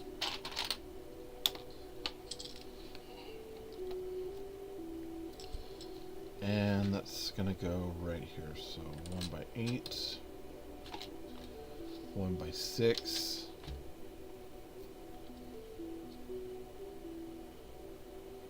This one's going to go this way. We're keeping all the horizontal lines on the outside. It's going to go up right here. This is going to go right here. Okay, and hopefully we'll be finishing this wall over here as well. Now we need 2 of our textured bricks, or profile bricks, I guess you could say, profile bricks. And then 1, 2, 3 of our 1 by 2s. Standard 1 by 2s. There's a guy I follow. Can't remember his name off the top of my head, but he does a ton of printing, and he was printing on profile bricks the other day. It actually looks really good. I kind of want to invest in a printer and get something like that. It seems like a cool thing to invest in. Okay, 3839. Building some more windows. So we got one window pane. We need the 1x2x2s. How many of those? 1, 2 of those.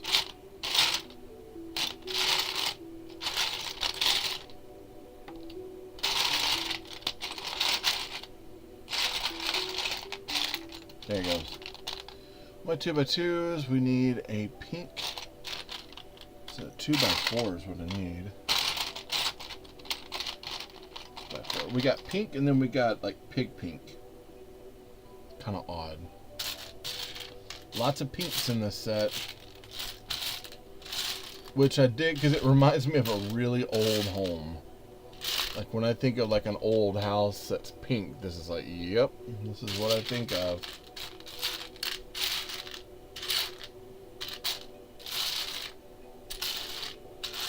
And since my cyber town's also going to be like a coastal town, it makes sense.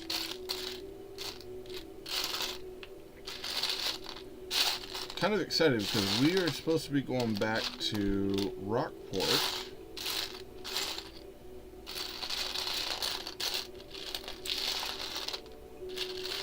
And so when I'm there, I'll be taking probably more pictures of the town and everything, because I'm kind of mapping a lot of my city out, kind of not mapping, but basing a lot of my city off of Rockport. So, but it, again, like it's a cyber city.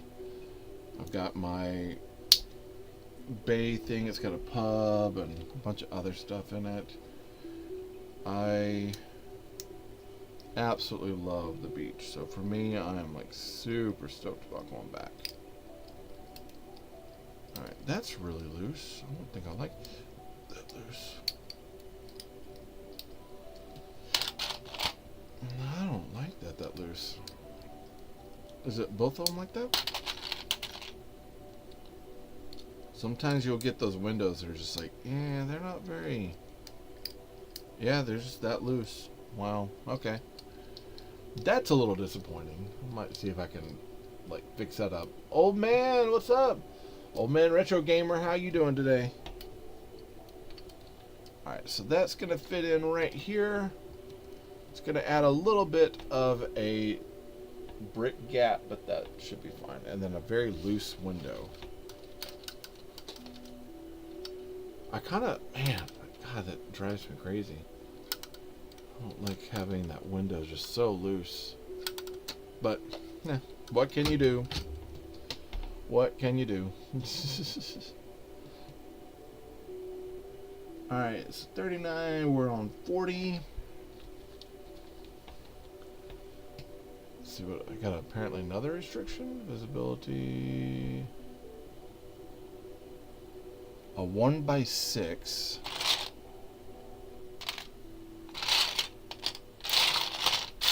So I mean, I like that they have these channel bricks.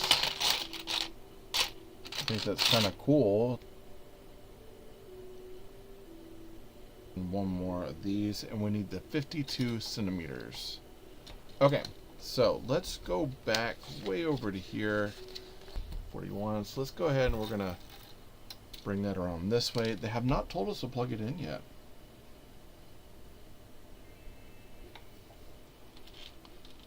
One dark pink. And then we've got, let's see, one of these.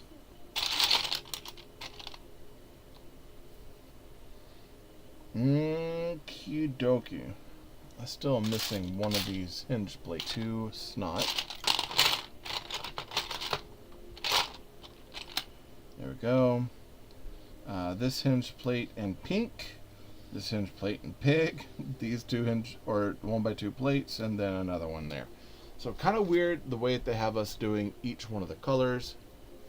There's pink, and then oddly enough, and then we're going to be going up over and then Luma bricks. So it's not going to feel quite the same as far as it's. We need this kind of. There's a weird colored jumper plate. Kind of odd. We've got a grill tile, a 1x2 tile grill, 1x2 plate, 2x2 jumper plates, and then a 1x2 1x3s, 1, 2, a 1x4, and then a 1x6, and then that's kind of our ending on that. So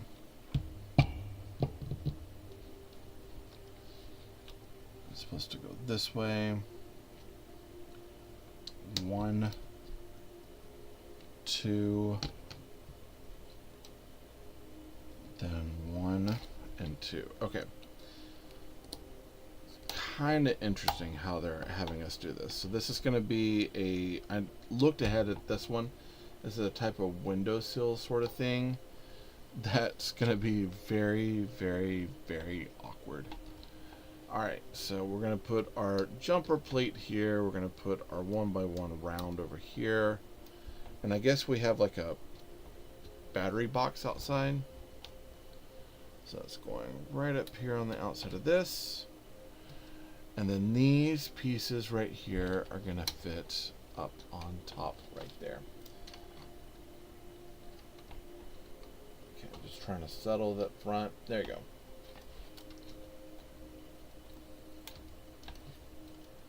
Again, a little awkward in the wiring and everything else. Just a little strange.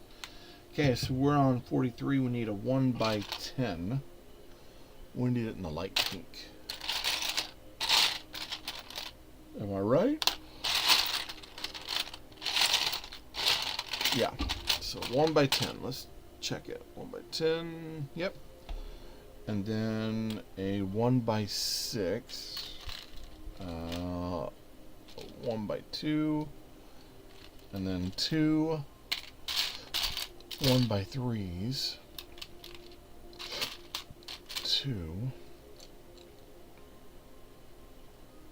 And then a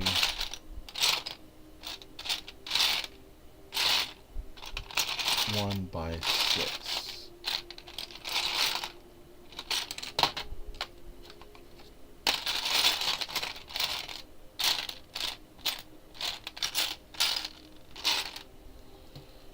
Okay. Hand stuck, or my arm is stuck to that. I know it's got to be in here. Let's move these plates out of the way so we can see a little bit better.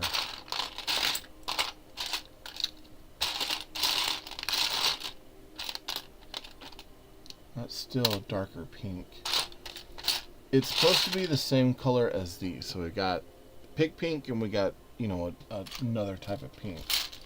Ah, there it is. It's on the other one. Okay. I'll say, I know it's in there. I just don't know exactly where in there it is. So we're going to go 1, 1, and then one of these. It's going to go hold this part of the wall together there. And then we've got a 1x3, and that's going 2 spaces back. And this is going to be going across here to solidify this back wall right over there. Of course, hopefully we're putting something on that to help that out. We would hope. And my guess is that yes, they will. It's just when. And are we going to do it anytime without, you know, failing? Another one of those proprietary blocks. So, another channel plate. And these, when I say this is all stuff that is like found with Luma bricks. So that's where it's like, what? 1, 2, 3, 4, 5,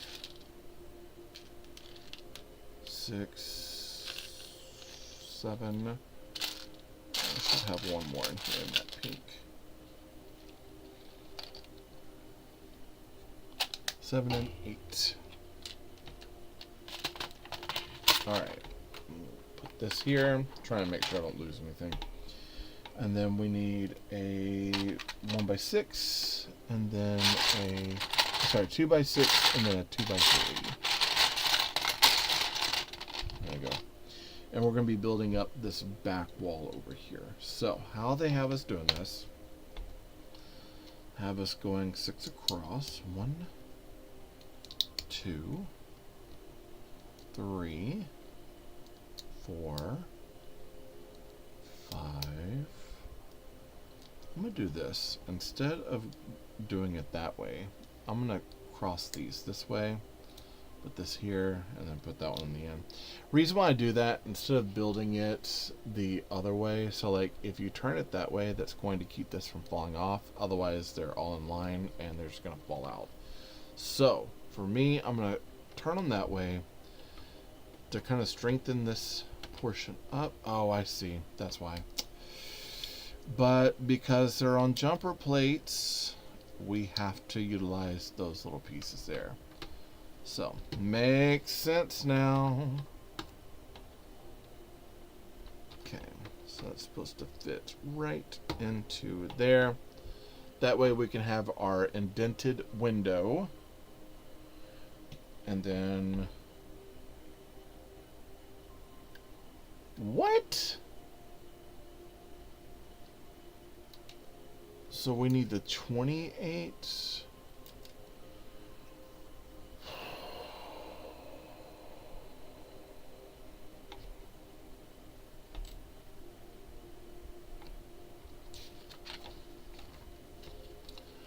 I am absolutely confused.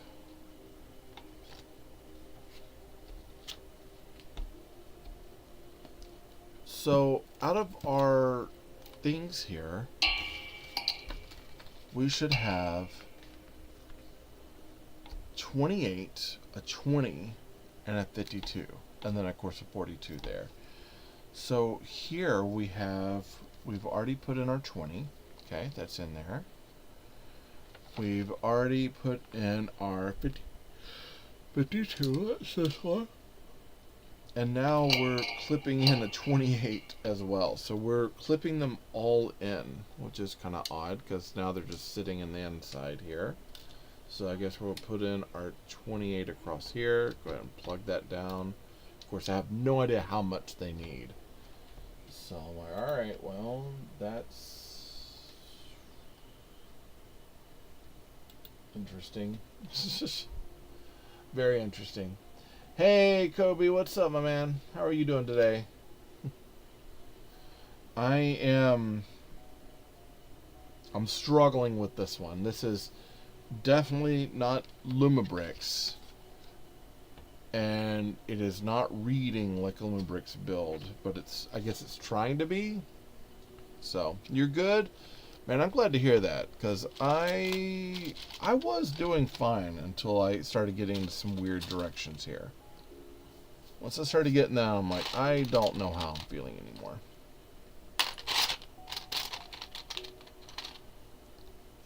3, and then 1, 2 of these 1x4s.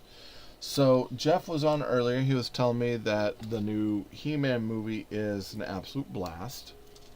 I gotta go watch it. Have you watched anything? Like, I know last week, read my marketplace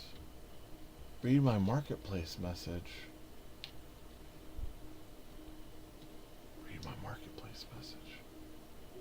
Okay, like after we're done, is it on your profile?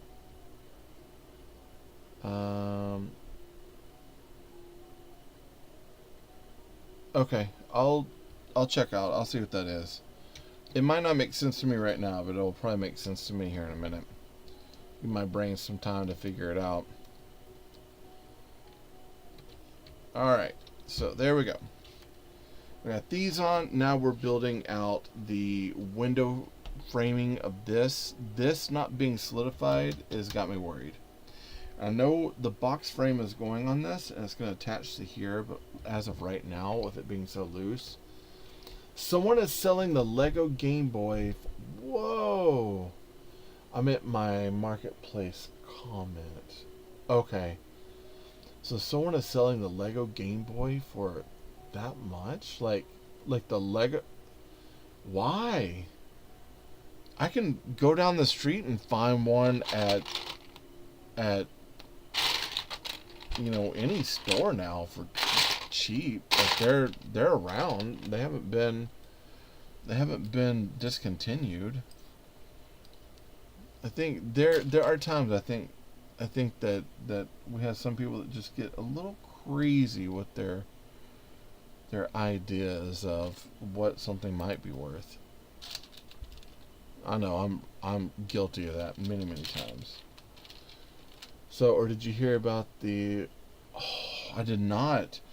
So they're remaking the Ocarina of Time. That could actually be really cool. I really liked that game. I honestly, like, I'm still trying to get. Hey, Poppet, how are you? I'm still trying to get a Switch 2, and a lot of it has to do with my Fortnite. But I had such a hard time logging in the other day, and when I'm in the middle of gameplay and something happens and it doesn't like speed up enough, I was like, yeah, I gotta get that fixed. Yeah, it's only Switch 2, so it gives you a reason. Well, yeah, and with Cyberpunk 2077 is also only on the Switch 2. Now, I've already told my wife, because usually we would trade in like an old, like my other game system and do this. I told her, I was like, I kind of have to keep my Switch that I have, because I have like all the Saints Row games on there, and I still play those, and then all of my Doom is on there as well, and I have like the downloaded sets and everything, so I was like, I would keep it for those. But yeah, I'm thinking about actually like switching up for once, which is kind of wild because I'm such a stickler for having things stay within a certain amount of like, hey, I like it like this, I don't want to change too much, but I need to fix it up. Hey, Stu's Bricks, what's up? So we've got, it has us putting, oh, I see, we're putting the flowers on the bottom. Okay, so we're making a couple of dingly pieces. I don't really care for Ocarina of Time. Which one was your favorite though? Like, so for me, Ocarina was around the time, because that was with Wii, right? That's the one that I remember playing at my friend's house.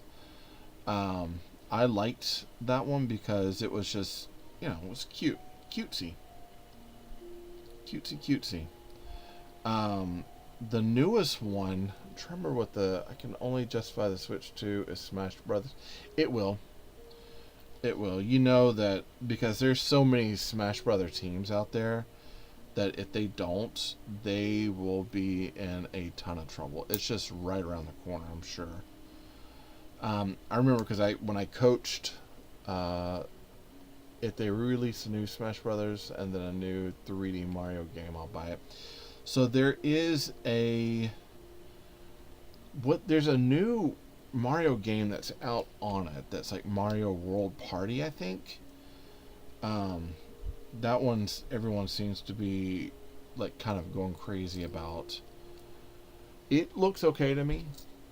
Looks okay, but I'm not that big on the Super Mario Brothers stuff. Like I have like some of the Lego builds. I enjoy Mario Kart a lot. Yeah, it's the new Mario Party. I enjoy Mario Kart a lot, but I'm not like the biggest fan of the Super Mario World. Though I do, if I go back and I play like Super Mario Brothers like 3 and 2, like I have all those still on cartridge on like an old Nintendo. So I do go back and play those. Like I love those games. I don't enjoy Mario that much. That's okay. I think it's the right game. Like, I loved, what was it, the Super Mario Brothers 2. I really enjoyed, even though a lot of people hate that because they've, it's what, Luigi's fever dream, I think, but it introduced a ton of mechanics that we use in games now. So it's like one of those. It's like, yeah, it's not like the best game, but it's got a lot of really good history to it. So 1 and 2. I'm gonna flip this over, like that. And 1 and 2. Now this is actually a pretty cool technique for building a kind of a decorative master builder, kind of like craftsman home roof. I'll show you here in a minute. This is pretty cool. So that's supposed to fit up above the window, but look at that. That's so really nice sort of, and then I break it. A really nice sort of thing that goes over the door. So this is supposed to fit right over this. How are they putting it? Here. Right?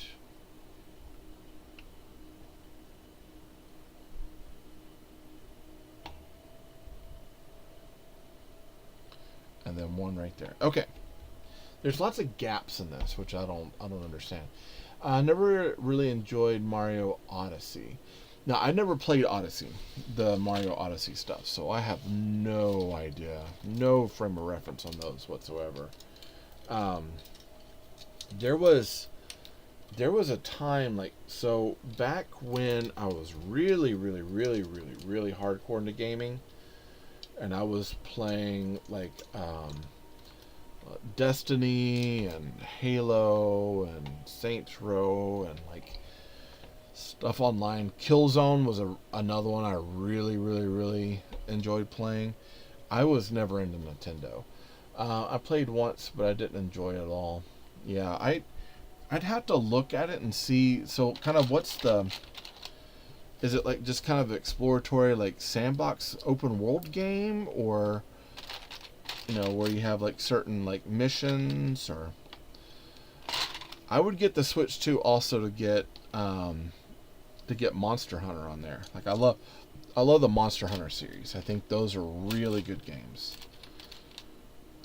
And I was kind of bummed because I have the Nintendo 2DS and I got it fixed. And then right after I got it fixed and they stopped working on them, I dropped it, it flipped over, hit the carpet, and busted the screen. Out of all the times. And I was right in the middle of a game. It's a third 3D Mario story game. Okay. New Gears of War. Oh, yeah. Gears of War is a good series. I got into it through a friend. He would play it, and so I would play online with him. Doing like online play. Hold on, let me grab my 20 centimeters. Alright, that's gonna go here. I would play online with him, and Gears of War, E-Day, nice.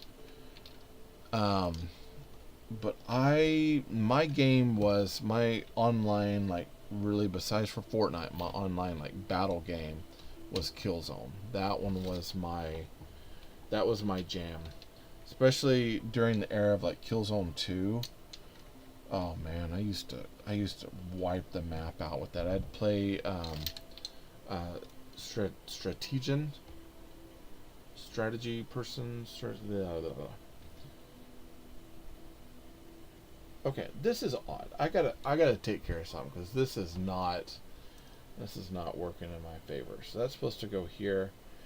I am going to take some of this wall apart. Boom. And I'm gonna move this line the opposite direction. We got 20 centimeters. That's a lot. We don't actually need that much. But I'm going to take this, I'm going to wrap it around here, bring it out this way, because there's some aspects of this that just do not work with what we need. And if it's supposed to fit to this box, that's too darn close. So we're going to run this through here, and I think originally we're supposed to do it with the lines the other way around, but again, being someone who's worked with lines like running the wiring and stuff and working with Luma bricks, it makes no sense to do it that way. And it's the first Xbox exclusive we've seen in ages. I know I actually, for a while I was wondering if they had kind of gone out of business or they stopped making games, because I haven't heard anything from them. I hadn't heard anything from Bungie, which was also an Xbox run company. Like, there's been a ton of things. I'm like, are they just not making games anymore? Like, what's the story? I know they took some flack about, I can't remember what game it was that they had put out that everyone was kind of mad about. They, when you don't make games for the fans, they tend to get mad about it. So 1, 2, and a ladder, and that's going to go in here, and then a 1x3 on the end. Let's see. 1x3 right here on the end. Okay. So that might actually work better. We still have a lot of line left, and I would like to find a way to redo this wire. But having this here, I think, is supposed to help this kind of hold up a little bit more. Now, I'm going to go ahead and pull this because I'm supposed to have a hat here, and we're supposed to have a cowboy hat, but we don't have one. We've got this kind of dumpy looking hat, but it doesn't sit well enough, so we're going to turn that, use that to hide the wire. It doesn't really hide the wire. Okay, so moving on, I guess. Seems kind of frustrating where I'm like, why would you choose this? It makes no sense. All right, so 1x2, a 1x3, another 1x3, one plate, one tile, a 1x4, and then a 1x6 right over here. Okay, and then we'll be putting that together. So other than Gears of War, which I'm glad that they are bringing that series back out, because that was a bestseller. Hopefully they're going to stick with it and keep it golden. Other than Gears of War, I hadn't heard anything else on the front for a lot of new games that I think I've been like really gung-ho about. I feel kind of bad because it's like, man, is it just because I'm not like into games, or what's the story? Like, I just haven't seen anything that's been like, yeah, I've got to get that game. Why is that not wanting to sit? It's got tension problems. Okay. Or in my case, attention problems. Alright, we're putting some greenery down. Uh-oh, I got another restriction.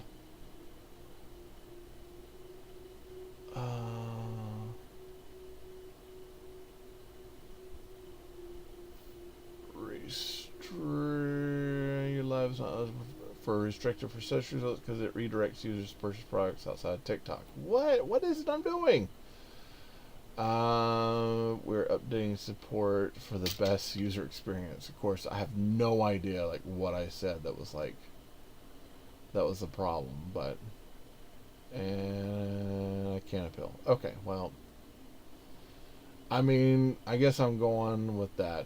Yeah. Oh, it says, yeah, everyone was so happy when Xbox made an exclusive.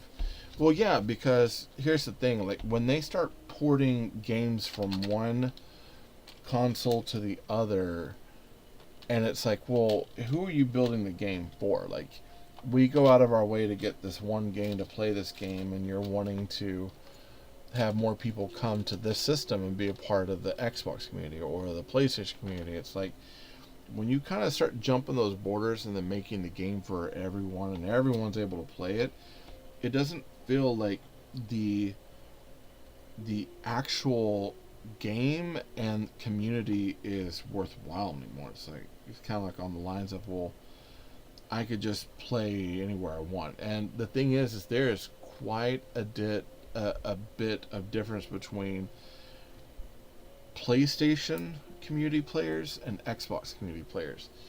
Asha, the CEO, is taking great risk. Yeah. But again, you make a beloved title that has always been an Xbox game.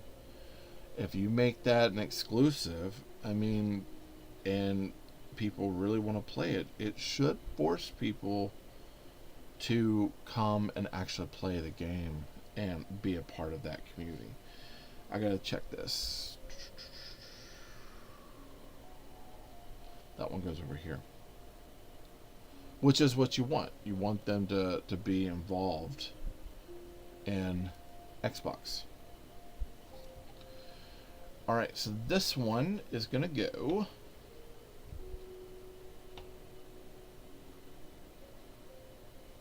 right here. Okay.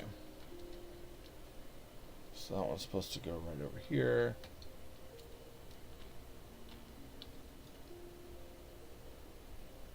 And then we got one more building on the other side. So I'd almost say, like, how great is this risk? I mean, is she kind of betting or gambling the whole Xbox company on it? Or, because I mean, if they're giving the fans, if they are doing the fan service and they're giving the fans kind of what they want, and they're really going out of their way to make a really good game that kind of helps with the lore of the world, pushes things, in a level that fans are going to love, I don't see that too much as taking a risk as it is just solidifying the brand and making sure that it's being dealt with the way it needs to. I'd almost argue in a way it's taking a risk, but it's taking a risk to ensure the greatness of this Xbox experience. So I'm kind of hoping that's where she's looking at it. All right. So 2x10, 1x10. 1, 2, 3, 1x3s. Pop those over there. And then 3 of these half round 1x1 tiles. Boom, boom, and boom. There we go. Alright, we're going to be tiling at the top. No, but it's a straight shot. No, but it's a straight shot at PlayStation. Yeah. Should be. Here's the thing. Like, when you think about it back in the day, PlayStation, they, as far as like kind of the adult first-person shooter, crazy war games, their game was Killzone. That was their big thing. And I remember they kind of ran it to the ground about the time that they were pushing the PlayStation 4, and they made it to where the very last Killzone game that we all wanted ended up being exclusive to PlayStation 4, when we had just all kind of got invested into the PlayStation 3. That felt kind of like an insult to a lot of the fans, and so they were kind of mad about it. So, they've had their shooter game, and they ran it to the ground. They mismanaged it. So in my opinion, it's like, well, if they mismanaged it and they don't take care of it, then that's on them. And so I think if she is doing a direct shot at them and kind of like turning her nose up, like, nah, nah, nah, nah, and she's successful in it, she's just proven a point about the fact that they are trying to take care of the fans the way they're supposed to. At least that's my hope, that that's what they're going to be doing. I could absolutely just be wrong. 1 and 2. Alright, so here we go. How are we doing this? So 3, 2, and 2. That's going 1. Okay. 1, and then drop that one here. 2, 1, and 2. This is gonna be one of those weird building techniques. Hey, Brick Trucker, what's happening? It's gonna be one of those weird building techniques I'm gonna look at down the road and be like, I absolutely have to use this again. This is kind of a cool one. I'll show you kind of what they're doing. So we're taking these panels here, these kind of roof panels, and we're going to be flipping it upside down. Flipping it upside down to kind of build out this section up here. Not much, man. I'm building this Cayi block Sakura-Lume home. It's trying to be Luma bricks, but it is not. And I've got wires all over the place that I have no idea where they're going. But there's some really cute stuff. So like the front of this thing with the under roof, this part, like this, there's a lot of really decent build techniques, and then there's other things like that window is flip-flapping around. I don't seem to like that. This wall does not actually like latch into place. I'll probably find a way to fix that over time. I don't know why it's not wanting to fit. Maybe it was this wire. No, it's just not wanting to fit. So once it's done and reviewed, I gotta do some rebuild. Get the Luna Cottage. Yeah, the Luna Cottage is nice. There's the Sylvan home, the Sylvan Inn. I was thinking about that one the other day. I was like, man, that one's kind of cool. But I ordered. I'm on a budget, so I ended up ordering the. Was it Cyber City, the urban police van? I did order that one, and I did finish up the mock for the ranger station with the light stuff in there. I finished that one up, and I really enjoyed that. Yeah, it's cute. There's obviously some weird building techniques in this that I kind of dig because they're unusual. They put sound. Oh, they did. Nice. I'm going to check that out.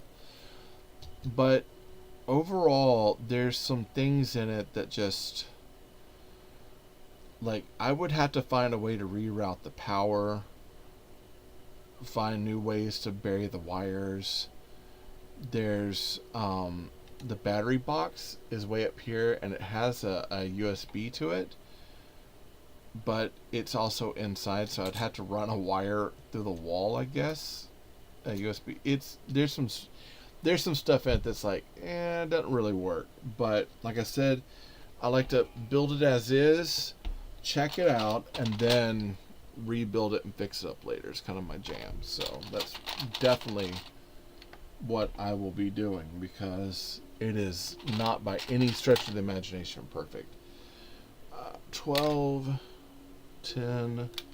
Hold on, I saw that you wrote something. I want to get these before I forget what I'm doing. 2, 1.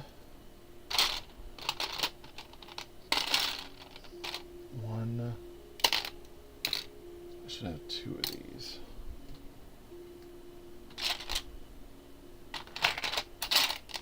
One more, and then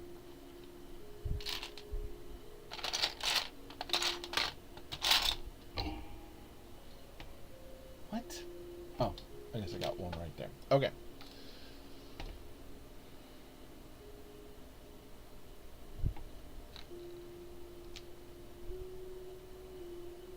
Oh, I see. Okay. And since buying Minas Tirith, I haven't gotten anything. Yeah, because Minas Tirith is like $700. Dude, when here's the thing, like I was so wanting that set. I was like, man, that would be an amazing build to have. Like that would be just wild. That'd be so cool to have that whole thing. And I was like, that's also so out of my price range. Ish, yeah. Ish, lol. It's like, not completely 700. Stop adding points to it. It was 697, alright? It's five Lumi sets, yeah. Like higher end Lumi sets too. Not just like one or two. It's like, the kind of pricey ones. No, man. Here's the thing, like I honestly should be a little bit more on a buying ban right now, but I've been good, kind of. I think my biggest thing here lately is I have been involved in doing all these mocks. So for me, I'm buying a bunch of parts, and that's where I end up in a lot of trouble because it's like, did you really have to buy a $15 bag of 1,000 1x2 translucent blue tiles? Yes. Why? I had to finish up this ocean. Why? Because it's important. And it's like, that seems to get lost in translation with the misses when I'm claiming something's important and it's obviously not as important as I'm making it out to be, I guess you could say. Yeah. So that's usually where I end up in a lot of trouble. It's like, so what else did you buy? I'm like, well, I got a couple sets off of the Ollie G because it was another Cyberpunk set and it was going on sale. She goes, and I'm going to enjoy putting it together. Thank you for asking. Uh, my buying is slowing too. Yeah. Oh yeah, the Saragunda is coming out in November. Yeah, that's beautiful looking. I will not at all be getting that. I can already tell you I will not have the funds. A lot of someone was telling me, they're like, you got to get something off of like the Brick Designer program, Bricklink, or whatever the designer thing is. And I was like, yeah, I was looking at them. I was like, they look amazing. But like, there was a couple of sets that were going for, I think it was like $600, and I was like, I cannot justify that and keep my marriage / myself safe at home if I do that. Like, I cannot guarantee my safety. And that's even with hey, buy and ask for forgiveness. That's buying and possibly looking at a death sentence around here. So it's like, I'm not going to push that level at all. Not at all. Alright, I'm going to pop this in. Like, thankfully, a lot of the sets, because I'm doing the whole better budgeted brick builder thing. I think they have a hot air balloon that's 70. Yeah, and I was looking at that one. And actually, price-wise, there's a... am I getting caught on over here? There we go. There's a Fortnite hot air balloon set that was like supply drop.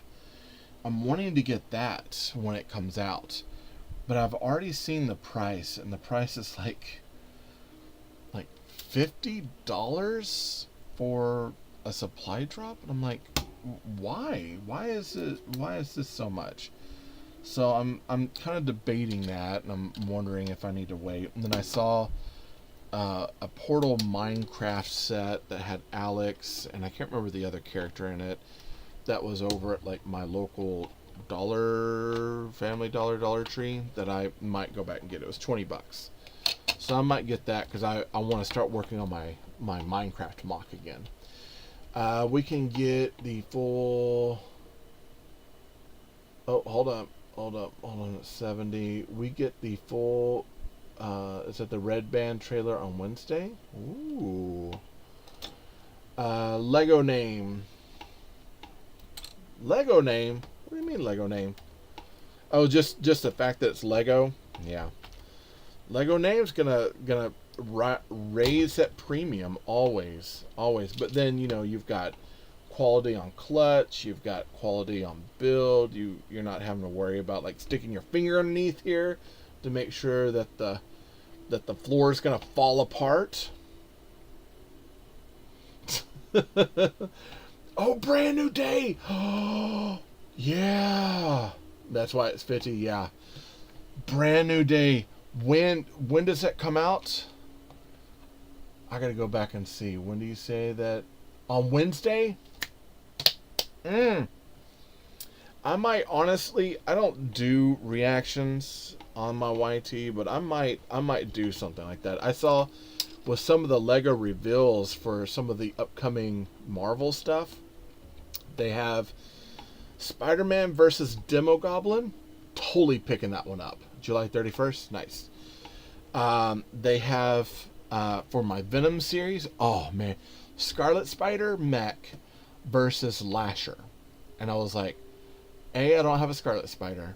B, I don't have a Lasher. I have to get both. So you did see Masters Universe? Yeah, I keep hearing it's a great flick. Jeff was on earlier and he was telling me, he's like, dude, you've got to go watch it. And then we had a whole nerd out session talking about He-Man and He-Man toys and 80s toys in general. So that was kind of fun. Yeah, my wife says we have to go. We just haven't made a chance to go watch it yet. But yeah, I totally, even if they're like, well, we don't know if we're going to go watch it, dude, be like, peace.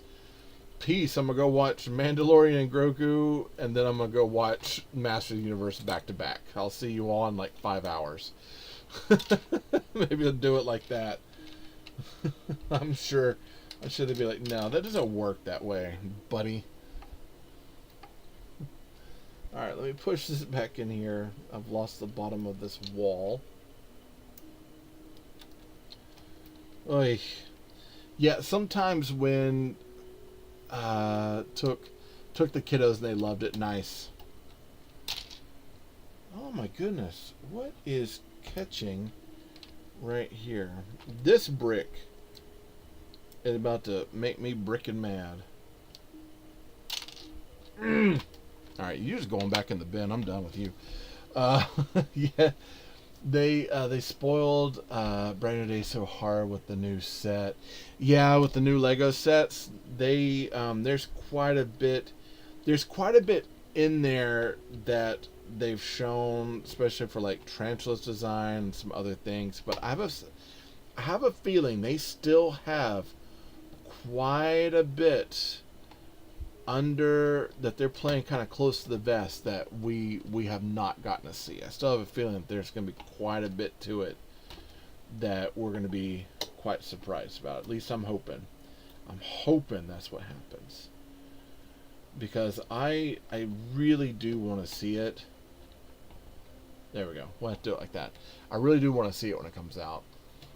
And yeah, I'm trying, like, there's a few of the Lego sets I was looking at that I do want to get. Because I think they would be a lot of fun to put together. But with the cost of them right now, it's like there's no way I'm getting any of them. So it's like I don't have to worry about being spoiled on that. But I have a feeling that this is going to be kind of like the magnum opus of Spider-Man's. I'm hoping, at least. What's Brand New Day, lol? Oh, B&D. So Brand New Day, Spider-Man Brand New Day. Yeah, it's the brand new Spider-Man movie that's coming out in July, and I'm so excited about seeing that one, because that's got, of course, Peter dealing with wait, what? Oh, hold on. I put these in the wrong spot. Let me turn this around. It's got Spider-Man dealing with Man-Spider. He's got Scorpion, Tarantula. Is Doc Connors in it? I think. I know the Hulk is in it, so they've got Grey Hulk. I'm trying to remember what else they have. They've got a lot. Saw a preview during Masters. Whoa, okay. Punisher, yeah, he's in there. I forgot that he's in there. Man, it's gonna be epic. I think this might be Tom Holland's last time to do Spider-Man. I think he's kind of getting to a point where he feels like he's done, and he's kind of aging out of the Peter Parker sort of vibe. So I kind of wonder if they're really looking at replacing him. No, Lizard's not in it. See, that'd have been cool to at least establish, because I don't think, have they established Doc Connors yet in the new Spider-Man series? Because I mean, this would be kind of prime time to at least have him in there somewhere. Alright. I have got to open this back up. I knew that was going to happen. This double stud here. And we're going to put that in here. And still can't fit on the wall, can we?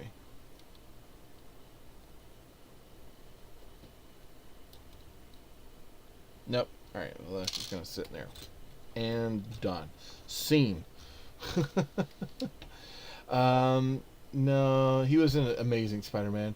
Kind of sad that we didn't get an hour-long special after No Way Home that we can see how Toby and Andrew are doing. Yeah, I know.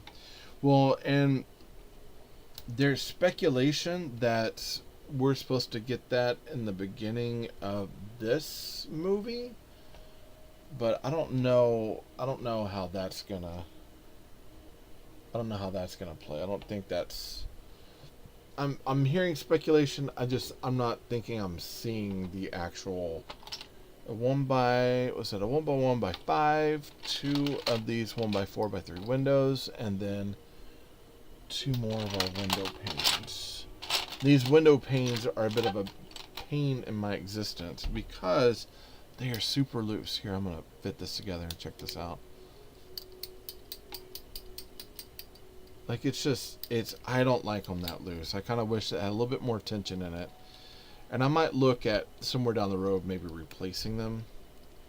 Because I'd want them to be able to open up and stay open, and it does not do that at all. That bothers me. Really, really, really, really, really bothers me. Like, under my skin, stem uncontrollably bothering me. I do not like it. Alright, that's what we got for the front of this building. So, here we go. There are some clutch issues with some of these plates, but this is kind of where we're at on there. Not too bad. Door opens very carefully. I rebuilt this so the wire works a little bit better over there, but that, of course, that hat doesn't fit to anything. Plants are knocked off. Where did that one go? It was right over here, I believe.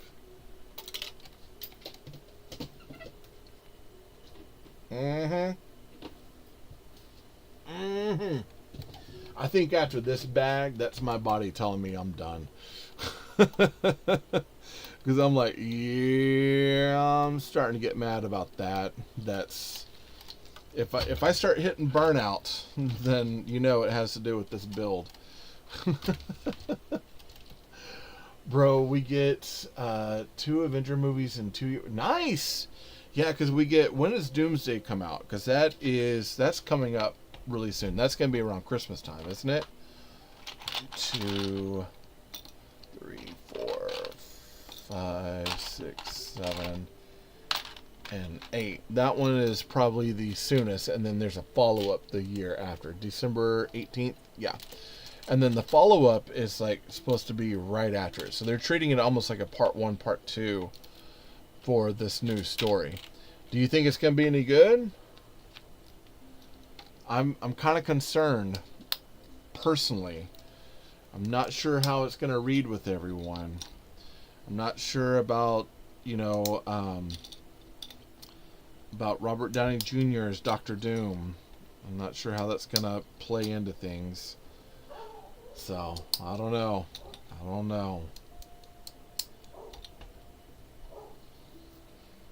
Alright, here we go. Let's place these windows up in here.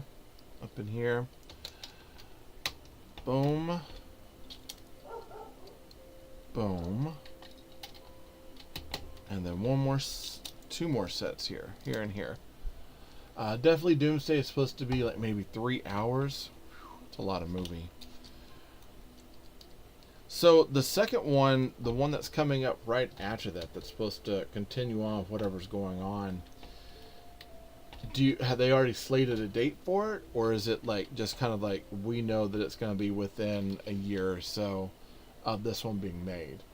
You'll sit through it all, of course. Man, here's the thing: like if I spend money on a ticket, I'm going to sit through all of it, unless it's just such a bad movie that I can't stand it. I've walked out of a couple movies in the before.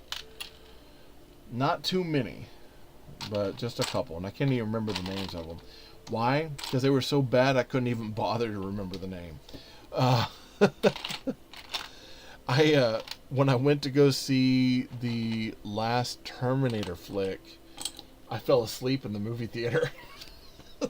Like, I was just kind of like, okay, and just kind of like, I'll get through it somehow, sort of thing. And I remember halfway through, I woke up because I had snored myself up. I was like, huh.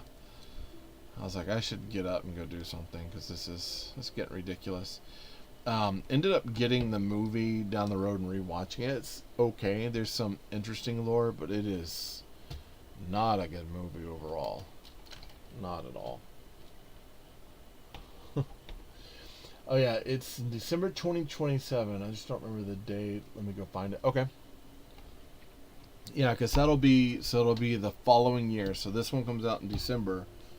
The next one will be out in the following December, which makes sense. Because if they're gonna rush them out and do like kind of one after the other, this is the way to do it. 2, 1, 1 by 10, 5 and 5, 1 by 6, 2, 1 by 3s. I got them. Lavender 2, Snot Brick, and a regular. So we get the Avengers Secret Wars on December 17th. Okay. Nice. So we've got Doomsday, and then following that is Secret Wars. So do you know if they are following through with like the Skrull and that part of the Secret Wars, as far as like the Skrull taking over certain characters, and like the Skrull Giant Man, or I guess it'd be the Skrull Ant-Man. Some of that. I wonder like how much of that they are sticking to comics, or if they're going to be changing a lot. Because I thought that they were doing the Secret Wars as a series, and I did not watch it. I have yet to sit and watch it. Tried watching Spider Noir and was kind of, I don't know, it's taken a lot to get me involved in that one. It started off okay, and then I can't remember, he goes to like a bar and has some sort of scene with the singer, and I started to kind of fall out. I was like, I'm not particularly liking this anymore. Like, it's just kind of boring. And it's very slow paced. So have you seen the Spider Noir? So we were following on with the Doctor Doom story in Secret Wars. Okay.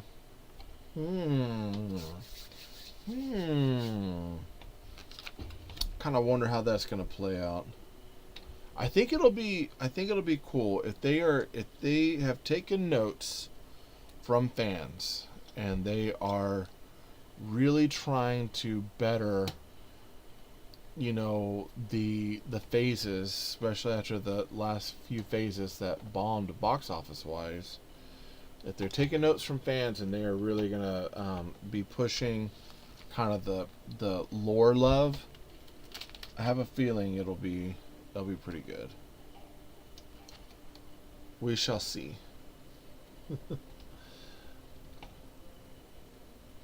So I'm still trying to figure out how in the world Robert Downey Jr. is setting in for Doctor Doom. And I'm wondering if there's going to be any relation with him, with Iron Man, and this Earth, or if it's just kind of off on its own just by coincidence. So I'm really, because that one I have not studied up enough on to see. Whoops, I broke my little wall. I haven't done enough study to see like how they are dealing with that. 1, 2, 1, 2, 1, 2, and then 1 and 2. Okay. So we got 1, to, well, Tom Holland isn't showing up in Doomsday, so people think we will see Toby again.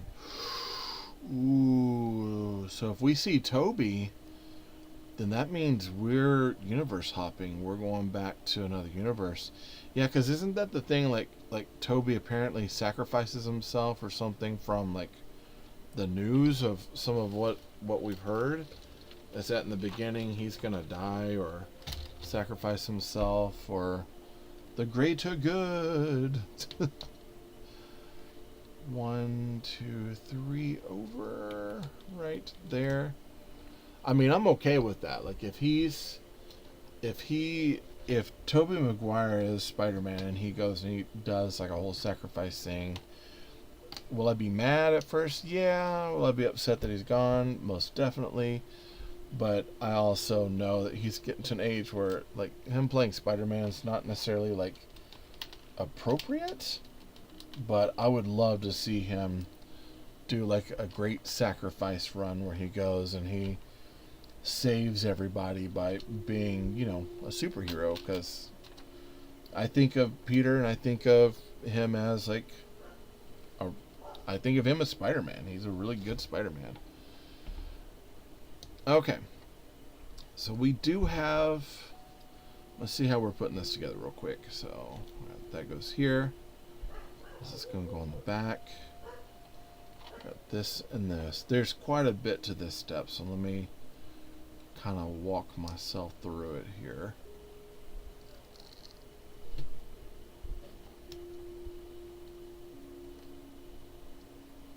Okay. People think Doom will take over his world so that Toby and Wolverine will barely make it out.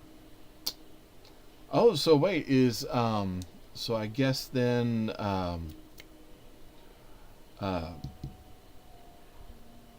Hugh Jackman has signed up for it as well, I'm guessing. That'd be kind of wild. That'd actually be really cool.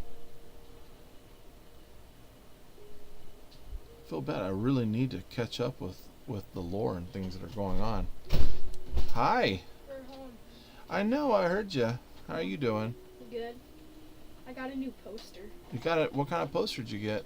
I can show you. Yeah, let me see what kind of poster you got. I got some stickers to put on here.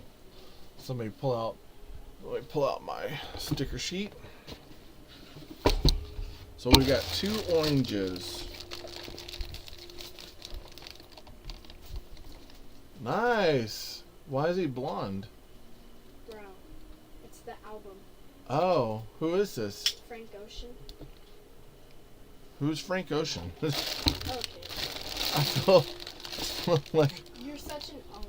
I am an unk. Hey, Toby makes fun of me for being an unk. I mean, it's true. Yeah. Did you hear that, Kobe? I'm an unk. Wait, Kobe's. Kobe's on there. Kobe's right. We're talking about some Marvel stuff right now. Marvel. Yeah, Marvel. Who's your favorite superhero? My favorite superhero? Ooh. Like, of everything? Yeah. Adam Strange. Alright. Yeah. That's all I got. Love the kid's shirt. Thank you.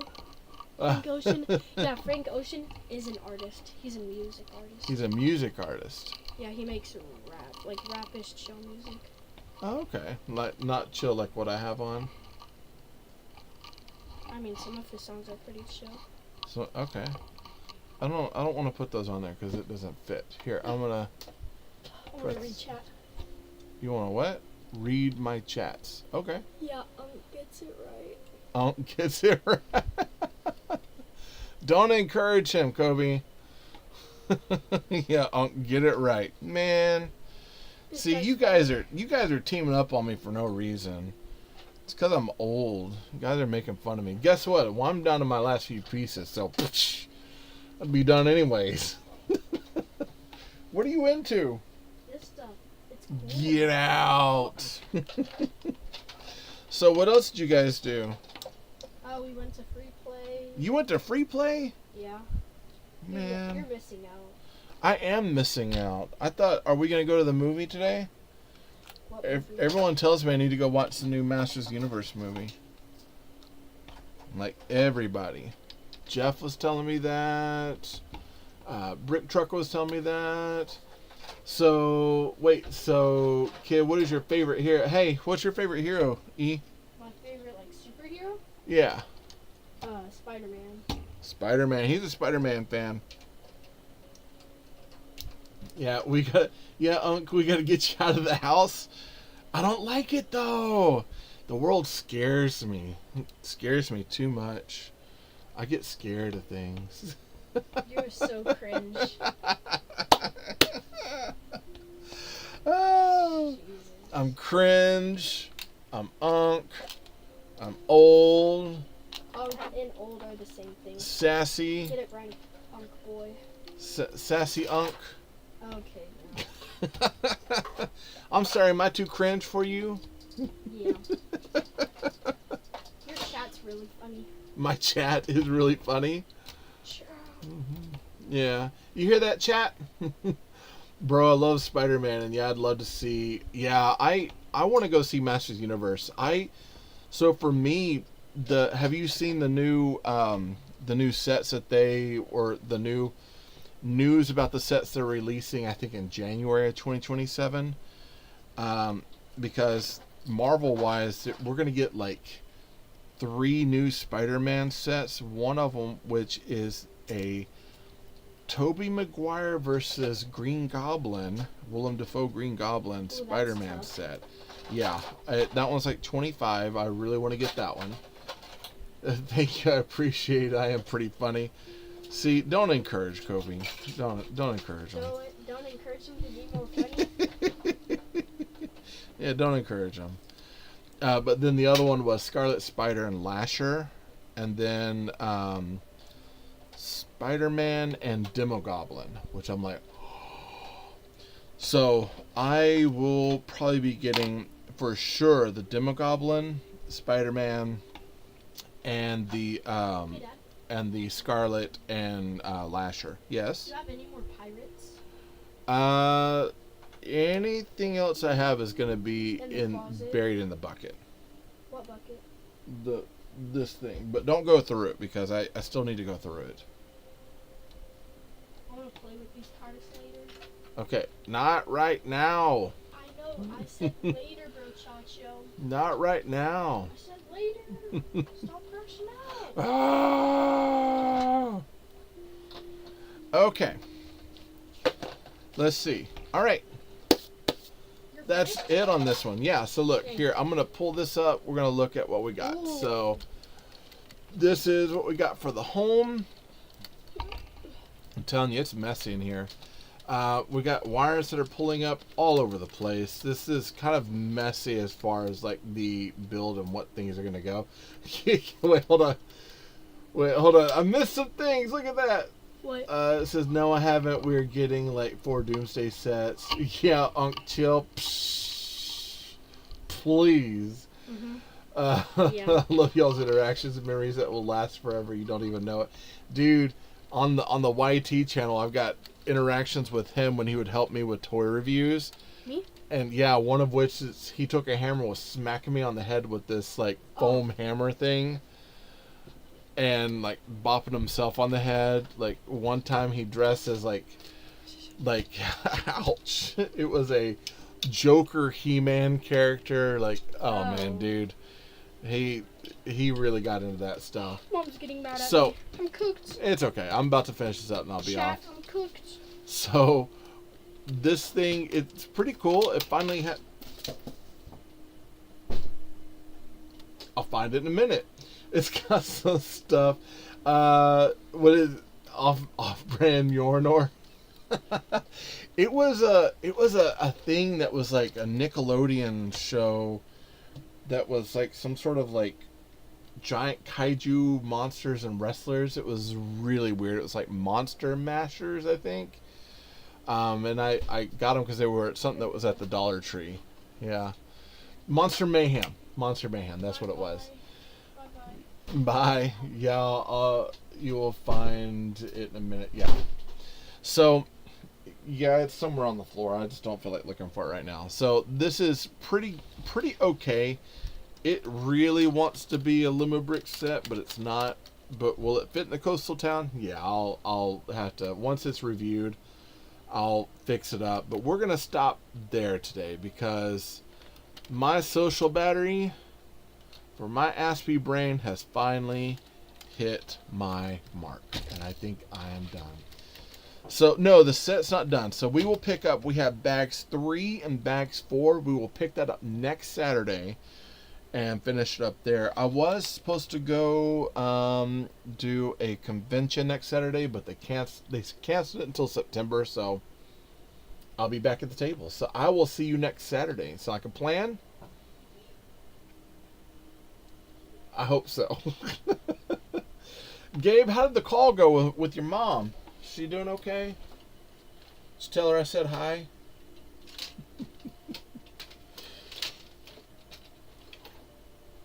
Yeah, I have no idea where that part went. Alright, I'll see you later, Onk. I'll see you later, bud. You take care. Alright, everybody. I'm going to go ahead and sign out of that one. And boom.